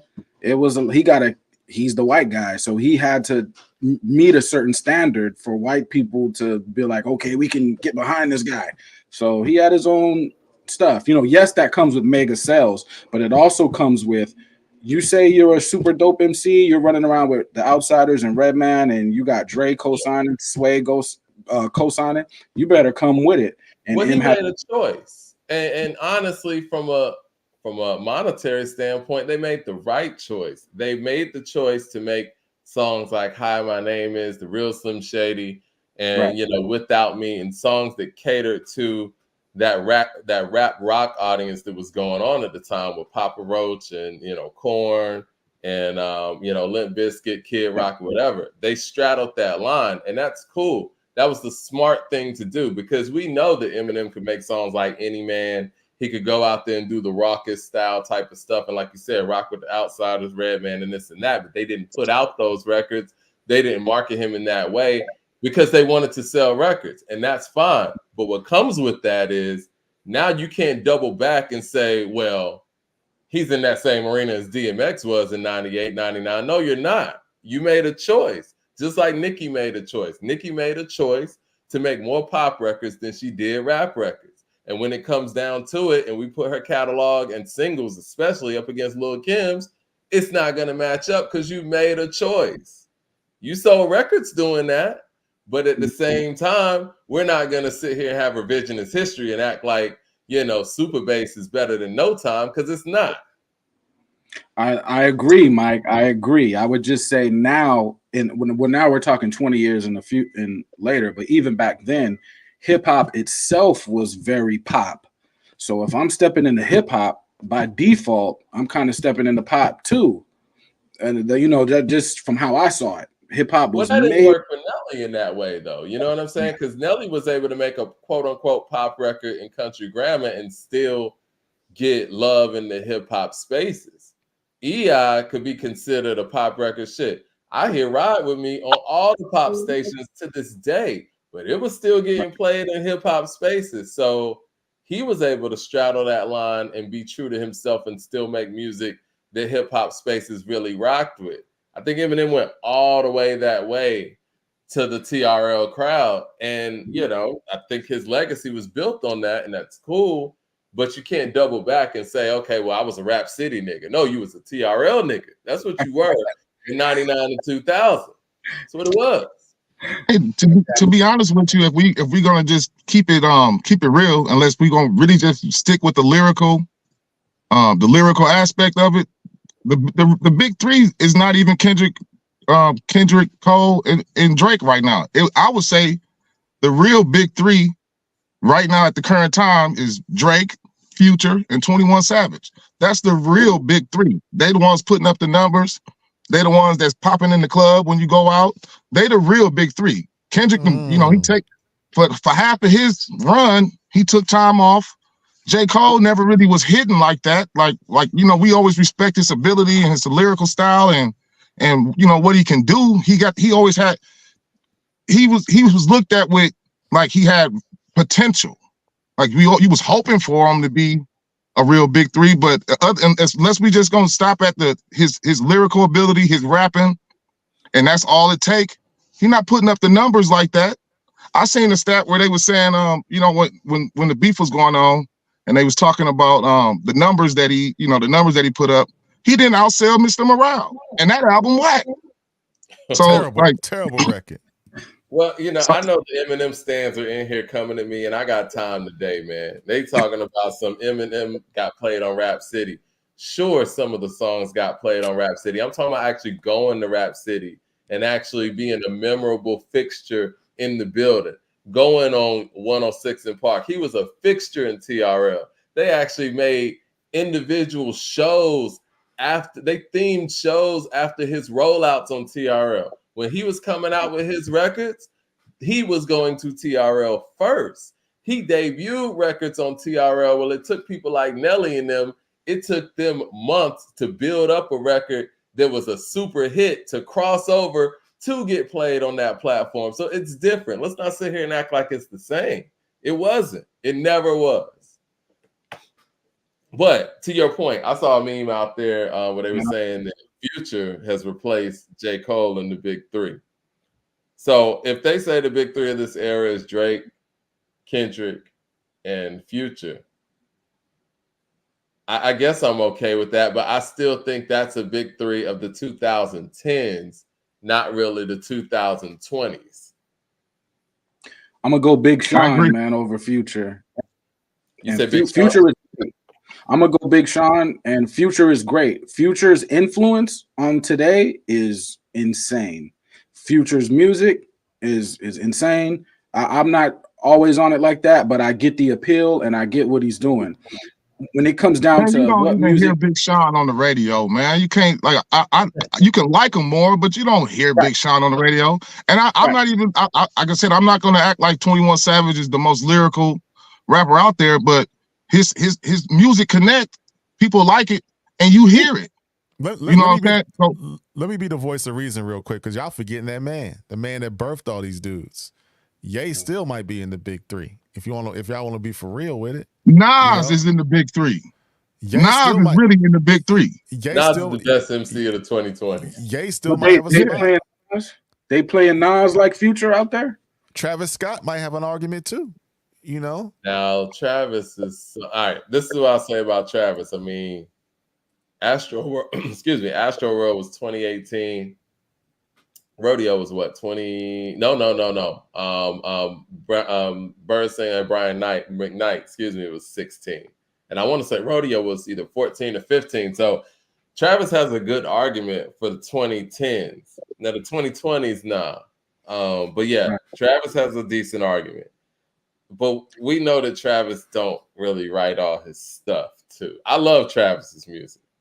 I've been on this platform ranting and raving about Travis. I couldn't wait for his newest album, but I think Travis is the best performer of the past 10 years. I will say that, but it's hard to say that he fits in any of those big three spots because I would give Future his spot.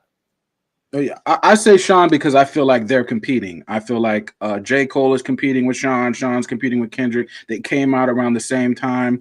I don't know if they look at Travis and Future as their competition, just stylistically, you know. Okay, I'm gonna ask. I would agree with that. Do y'all think that Nicki should be considered over Cole for the 2010s? No comment, man. No comment on that. I'm just saying she did a lot. What metric, Mike? Because she had a lot of pop records, though. So I mean, you know. She did. And I just spoke to that. I mean, I think the metric would be how big that artist is. I mean, one thing that I think Drake did was he balanced out the rap stuff and the pop stuff better, than Nicki was able to. Right. You know what? I won't push back a little bit on LeRoy. I think Big Sean fits in the categories of an A$AP Rocky, of a Wale, cats like that. Dope cats. You know what I'm saying? Even you might even want, now I'm not talking about lyrical ability because Lupe is better than him lyrically. But Lupe, the guys that are there but didn't really pop off like that. You're not going to see those dudes in no big three conversations. You know what I'm saying? I think A$AP to me is indicative of the times, man. I think A$AP's probably the most underappreciated, Rocky that is the most underappreciated MC of his generation because he created a cult following in New York and really the rest of the world coming from New York and doing something that wasn't really the quote unquote New York aesthetic from Harlem. And his production's always on point. You know what I'm saying? Like you could tell A$AP Rocky's lyrical ability is there. And man, like he's a star. But I think he gets underappreciated in that sense because what he doesn't do, and he did it for the debut, and you can tell it was a major label thing, he doesn't make radio records, but he's still been able to sustain. He has a true cult following. He does. And from that era, which is also the same era as Wale, Big Sean, J. Cole, Kendrick, it was about being very different. How different are you from everybody else? So when you see A$AP, he was very different. It's not just about him rapping. How does he dress? What is his style? What is his sound? So it was about being completely different. And they came out around the same time. When you look at Future was already Future. You know what I mean? And it's like, so, you know, Nicki, I could get the argument from Nicki if we're just going to go biggest star. But as far as what she did in the pop world, yeah, she did that because why wouldn't she do that? You know what I mean? But I mean, does she have more impact than, I mean, would she be top 3 when it comes to impact in the 2010s? I mean, her impact is huge, man. It's mega. So yeah, she could. When they talk about the women that are around now, I mean, they come from Nicki, to be honest. Nicki can bar up though. You know, she's pretending that she's a pop singer or something. If she had to bar up though, she can do that too. Yeah, can do that. You know, so she's really from the cloth. You know, she's really from the cloth of dart throwers, like I was saying the other day. She's just, you know, she's playing with it. You know, I will say this, and I know people are going to take this and run with it, but I think if we look at the 2010s and look at the 2020s and talk about who's had the most impact on, you know, the current decade from the previous decade, I would argue that Nicki has had more impact on this current decade than Kendrick has. I don't know, man. Who has he birthed from this era? I don't think. Well, I think. Well, Schoolboy Q. I know that's his homie. But what I'm saying is, like, if you're you think Kendrick birthed Q? Nah. Q says that. I don't say that. Q says Kendrick birthed me. That's Q talking. So I mean, but they're friends. They're friends. So you know. But what I'm saying is, with our era is very bar heavy. Now, right before Kendrick comes in the door, Sky Zoo is up for the hot guy. He's very bar heavy. You know, and Saigon and Crooked Eye and Joel Ortiz and Lupe, they're very bar heavy. JID. Yeah, Kendrick came in with some melodics. So if you're bar heavy and you're adding in melodics, you may be a Kendrick branch from his tree. Man, hip hop ain't what it used to be, man. I tell you, don't be on that. I'm on my old man talk today, man. Hip hop ain't what it used to be, man. That's what we're here for. Discussions. Go ahead, Super Duper. Can I get something off my chest, man? Go ahead, bro. Yes, I'm so tired. I'm so tired of Eminem fans like pretending like they even still listen to his music, and like I'm so like the black stands, like Benzino said, make me sick. Like anytime somebody try to give their opinion on Eminem, it's always somebody running to put the cape on, right? But they don't. Where are these people jumping out the window when people slandering Tupac, people slandering Nas, people slandering Jay-Z? They shut up and be quiet. Rakim had the nerve to say that Eminem was the GOAT. Like I lost respect for Rakim when he said that. Really, it's always somebody coming to the rescue for Eminem to remind you or to make you feel like he's so great when people know that you're not bumping on Eminem. You ain't played Eminem since then. Like, stop pretending. And half of them don't even really like rap enough to talk about it and have these conversations about it. They just, you know, it's so extreme. I'm so tired of them. I don't even debate Eminem fans no more. It's the same folks. It's the same folks pretending they play Eminem music. It's the same folks pretending they play Mr. Morale. They ain't playing that record. That record. Yeah, they ain't playing it. They lying. They ain't playing. They lying. Ain't nobody playing that record. With the super chat says Future is criminally underrated. I'm with that. I mean, all right. Well, check it. Hold on, man. My problem is in hip hop. It shouldn't take that much defense. You know what I'm saying? Like, why, when someone critiques, you know, Eminem specifically, everybody has to run to the defense? Like, it shouldn't even be that. Like, if somebody critiques Jay, we have a discussion about it. They don't just run to it and be like, oh, you don't like Jay because you ain't from Brooklyn. You know what I'm saying? Like, no, let's have a conversation about it. Yeah, remember when it was a thing for all the young boys that go after Tupac and be disrespectful and talk crazy? I didn't see nobody run out with their cape on talking about how great Tupac really is. Like, no, I didn't see nobody really running out to defend or check one of these young rappers about it. But as soon as Snoop opened his mouth or Melly Mel give his opinion, you got all these rappers coming out and all these stands, black stands. I'm not even mad at the white ones, for real. I'm just so tired of the black ones acting like they really listen to him. Stop lying. It's like it's cringe, man. I swear I can't stand it. Like, really, I cannot stand it. The Snoop thing didn't even have to be a thing. They made it seem like Snoop was saying something derogatory. Snoop, I mean, look, for all intents and purposes, Snoop was there when the man came in the studio for the first time, probably, and he probably heard his stuff before any of us heard it and saw everything from the ground all the way up. all Snoop said was, he's just not, in my top whatever, and I could live without his music. That's an honest opinion. You know what I'm saying? Like, what is wrong with him saying that?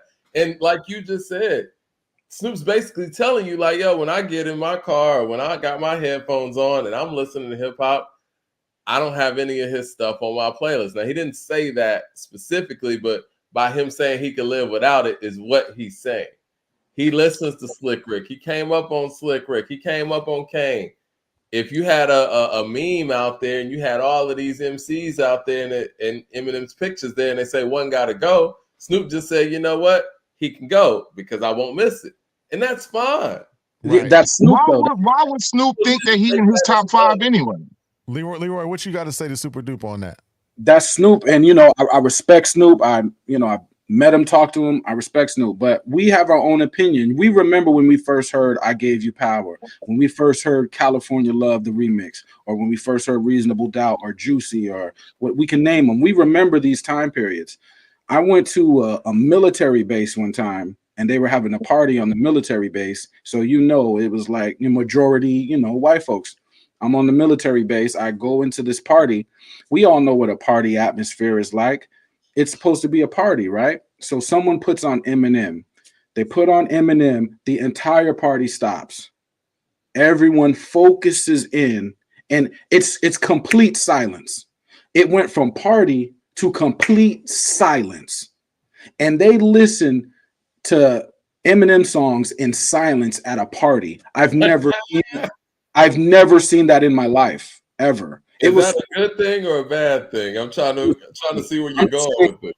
Yeah, I'm just saying for them, it hits different. Okay. For me, I was like, I don't know what's going on.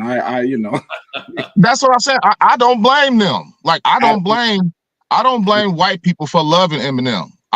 He made his music for them. He catered to them, to that culture. You know what I'm saying? So I don't blame them for liking him. I'm just not going to debate you when you don't even know, like, when you started listening to rap when Eminem came out, and now you got an opinion on hip hop. Just shut up. Really, you don't know what you're talking about enough. If you don't know Tupac, if you don't know Nas, if you don't know DMX, if you don't know Wu-Tang, if you don't even really know Slick Rick, and you don't really know anything about rap enough to be just saying this man is the GOAT, when you don't even do your history, you don't know enough. You don't know enough to talk about it properly.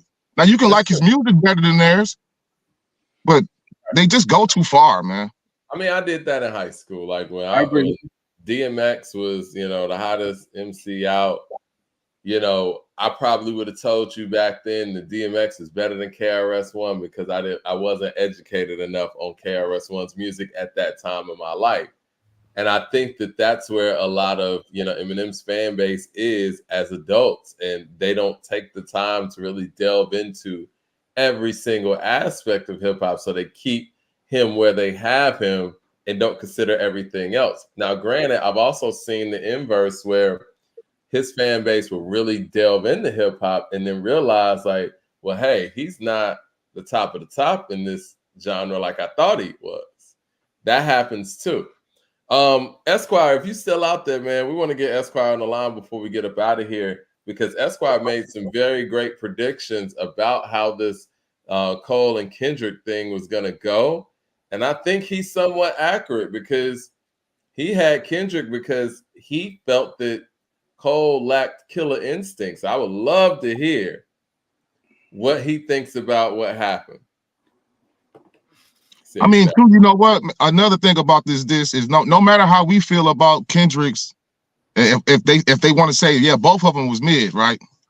He got people, it's the #1 song on billboards. He got people partying all at the club dancing to a diss song. Yeah. So it's got some impact. And no matter if we want to say it's light or it's mid, it wasn't all that or whatever, it's circling the country. It's all over the radio, or maybe not the radio, but it's all over. You know what I'm saying? Yeah. So the impact alone on it makes it relevant, and it's a hit right now. So what can you do? What can you say? And I think Cole really see the impact, and with the criticism that he received from people, reviewing what he actually said, that, I think he just knew, like, man, I better back down because This dude got people twerking to a diss song.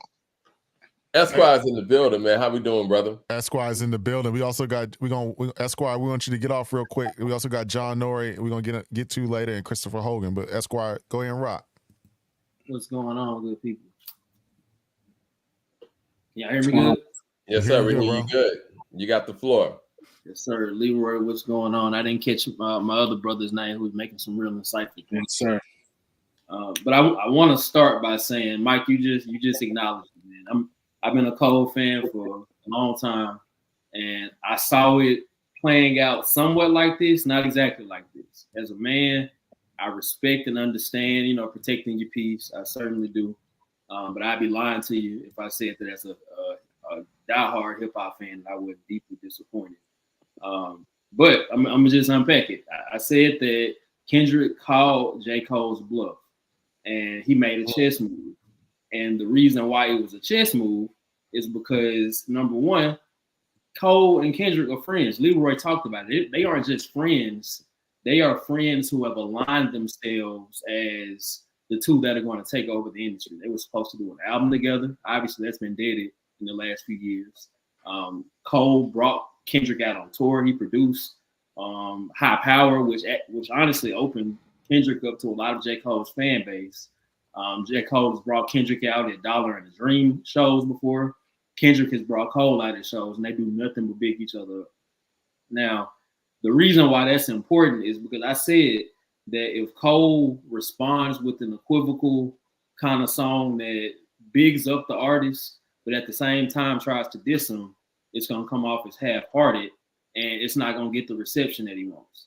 That kind of played out, though. Although I thought the song was actually good, I thought it was proportional to the jabs that Kendrick threw on Like That, which probably at most 4 bars were directed at Cole. I felt like Cole's response was appropriate.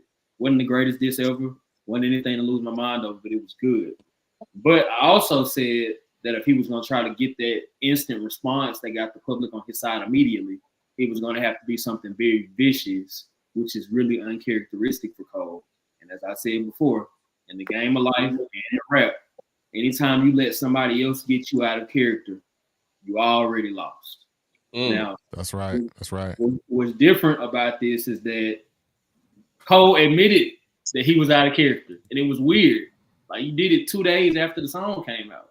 It got mixed reviews, but you can't really read into the mixed reviews, Mike, because like you said, people are gonna ride for that guy.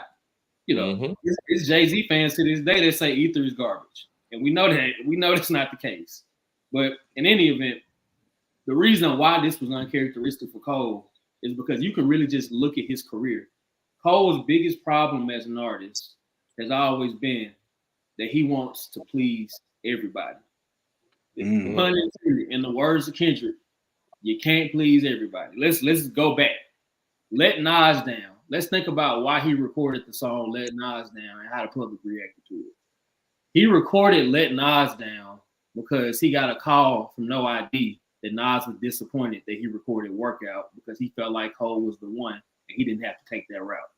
So Cole did Let Nas Down, which I believe is a great record. I believe at this point in time, it's aged much better than people foresaw it aging. How many years has it been? 11 years ago when it dropped. But wow. People were like, why do you care what Nas thinks about you, bro? You on top of the world. All right, that's one example. False Prophets. Even when he was going at Kanye and he was talking about how all of his music was declining, he still approached it from a place of respect. He talked about college dropout through graduation and how he was so hungry, and now his stuff is uninspired. So I didn't really take that as a diss anyway, but I think the problem that Kanye fans and really just the general public had with it is that, well, you got half of your sound from Kanye, number one, which nobody will deny. Even Cole will tell you that. He was trying to produce on the warm-up, and the first couple of albums, he's biting Kanye's drums, he's exploring the college themes, all that. But not only that, it's like, man, if you're going to diss him, go after him. And I felt like he was kind of trying to play both sides with that a little bit. It goes on KOD. He had a song called 1985, the intro to the Fall Off.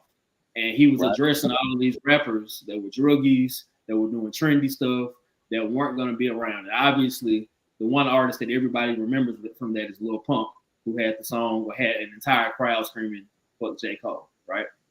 So what does Cole do? And I actually feel like this was a boss move, but it's still in the vein of wanting to please everybody. What did he do after that? He pulled Lil Pump to the side and did a whole interview with him and really tried to tap into his psyche about what he values as a fan of music and just where his head was at as a young kid. You know, same thing with the No Name diss, Snow on the Bluff. That wasn't a diss. I feel weird calling it a diss. That situation was about the fact that he felt like No Name called him out and called Kendrick out because they're the two main preeminent artists that sell records doing conscious music. And when the internet called him to task and said, "Oh, what did they say he was?" They said you are tone policing a black woman. You know, Wow. I consider myself to be a politically conscious person. I don't think what J. Cole did was tone policing in any kind of way. I feel like No Name, if you're gonna call him out, everybody knows you didn't say any names, but we know how subliminals work, and we know who fell into that. And Cole gave an appropriate response, but then when the internet got upset about it, then he came out and did this long soliloquy about why you need to go No Name and why I didn't mean it that way. Like, dude, just stand on your opinion. That's always been my biggest gripe with Cole, that he tries to please everybody, and you can see that through this process. Even when everybody was complaining about the fact that he never strays away from other producers, which is actually a valid criticism. You know, that's what makes the offseason a really good album, is that he didn't pigeonhole himself to just rapping over his own beats. But the fact that he actually switched it up immediately after everybody saying, you know, we're tired of you not doing features, we're tired of hearing you over your own beats. He listened to it and he heeded to it. But it shows that he cares a lot about public opinion. So right now, that's where we find ourselves. And it's like you can really sense, even though I feel like the song was good, because Cole is a craftsman. He's a great songwriter. He's a great rapper. But you could hear it that he was somewhat iffy about the angle that he took in dissing Kendrick. All right, so there were some valid things that he did say.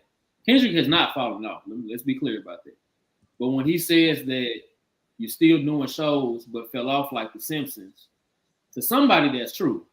The numbers are there, but the actual quality of the music and the consensus response that the previous albums generated was not the same for Mr. Morale and Big Steppers.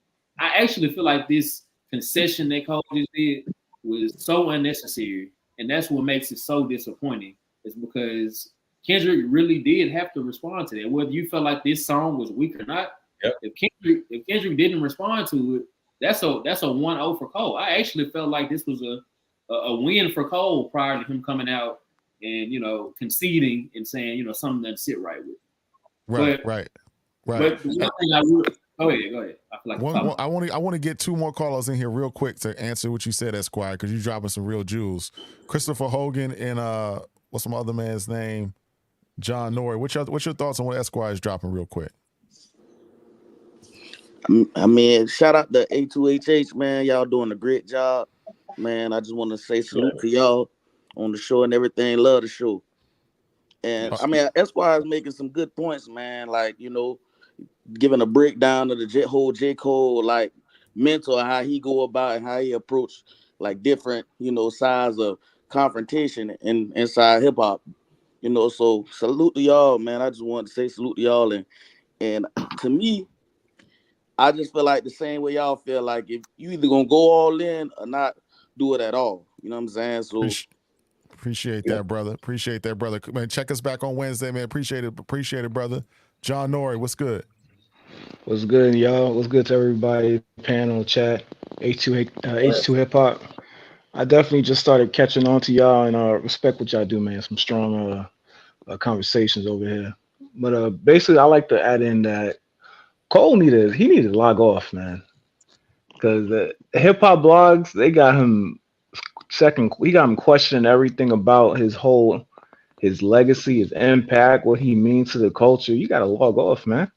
And I think after he put out this diss track, he went outside into the streets, probably the first time in a long time, and all he heard all weekend was bum, bum. That's all he heard all weekend, and he got some cold feet.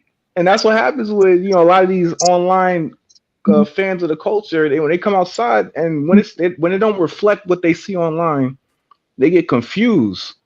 Wait, why am I keep playing Future all the time? He's been running it. You're trying to go against the king of Atlanta and the king of LA. Yeah, it might be some turbulence. Maybe you should think about it before you release a track trying to destroy this man's discography, going against the hitmaker and possibly the most celebrated MC in the last 10 years or so. Yeah, maybe you should think about it. Because these internet themes that you're trying to get off on this diss track, it ain't gonna connect to everybody outside of Yeah. your own like fan base. So I understand it, and I got a lot of respect for Cole. But when this shit goes back to Bumblebee and Cool Mo D, yeah, it's gonna be some turbulence, dog. This is in the culture. That's I what's mean, up. That's what's y'all up. can y'all can piece it up after. That's all I got. That's what's up, John. Hit us back on Wednesday, man. We appreciate you, brother. Salute.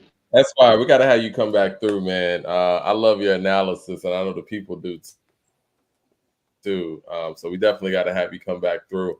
And yeah, man, Wednesday we could pick this thing back up. I know we're running short on time. We appreciate you jumping in.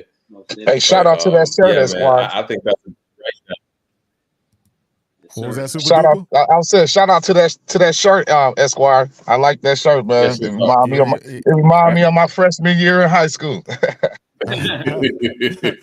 Esquire came clean with it today with that analysis on J. Cole. You know, I think he broke down J. Cole better than anybody I've seen all day. Because you're right. He tries to please everybody, and you gave a myriad of examples throughout his whole career. And I think that the mixed reaction from what he dropped Friday and him getting on stage at Dreamville Fest doing what he did was another example of it. It's just a pattern, and you called it. You called this weeks ago. You did. I just want to say one thing before y'all let me go, man. Go ahead. So even with all of that, I do want to caution the fans not to be prisoners of the moment.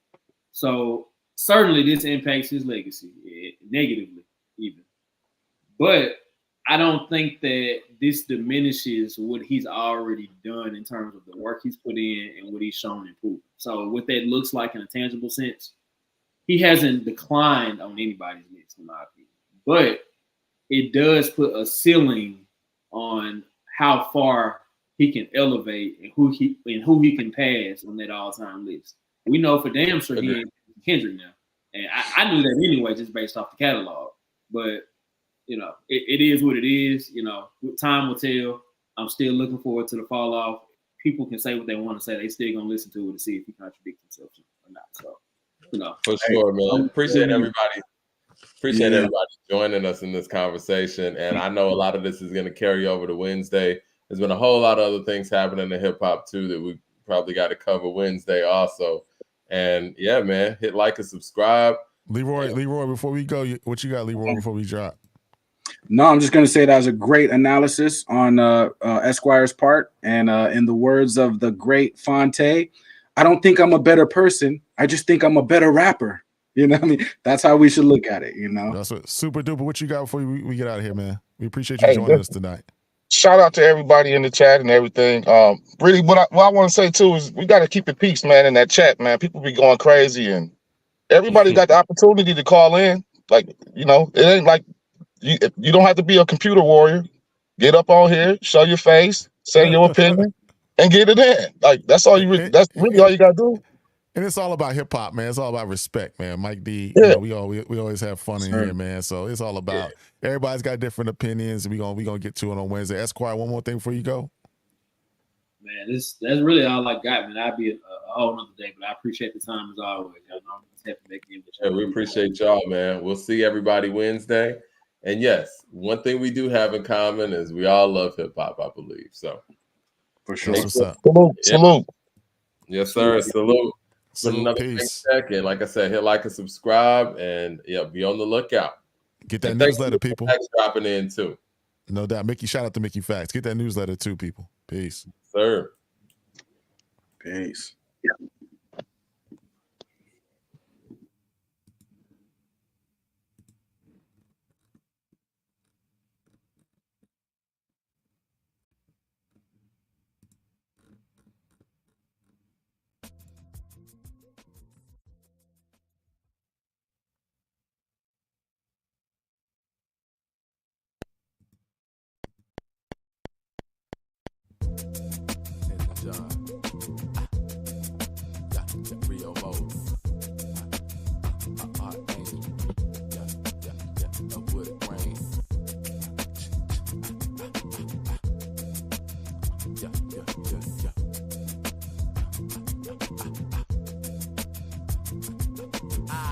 in the morning with a big grin on my face. Took off my do-rag so I can brush down the microwave. Tap shorty next to me wearing that micro braid. She was choosing my temple face, so this morning is where she lays. Hey, they were on the strap even before we did all the facts. She's taking Decatur, but she lives in my lap. Rap. My nigga Rio had to put the drive on the map. We walking really slow because we got the south on our back. Yeah, my nigga flawless in the cranberry color lack. With that I fit with the matching shoes and the A-town hat. Act up if you wanna, you get put down on your back. Getting stumped out by like 8 Air Force Ones with the loosest strap. You ain't even in my race, acting like that you running rap. So stay in your lane when you speaking up on your tracks. And check out the shades and Dr. J's, cause I'm cool as the ice cubes and my pink lemonade, okay?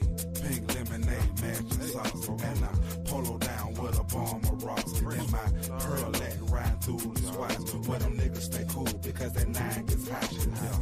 Pink lemonade, matching sauce, and I'm polo down with a bomb of rocks. And my pearlette riding through the squats. Where them niggas stay cool because that 9 gets hot. Banana color dick is, ooh, y'all don't hear me. I'm fresher than Bel Air Princess. Somebody come and get me, cause I'm murking. Hurting niggas for certain. Lurking down the street on beat. Tweet is chirping. Like Blue Jays, Kool-Aid, pink lemonade, shade, frame, maintain. I'm coming up in this game like my name LeBron James. You see me at the West End, posted at Krispy Kreme. You're hating on your boy like a lame damn shame. But it's all good, I know y'all gon' envy. You remind me of this girl, so yeah, I'ma call you Kenji for playing on my sax, man. Post star the facts, man. You finna get jacked, man, getting played like Pac-Man, Batman, Robin, Joker, thinking I'm slack, man. Pancake niggas always gonna be flat, man.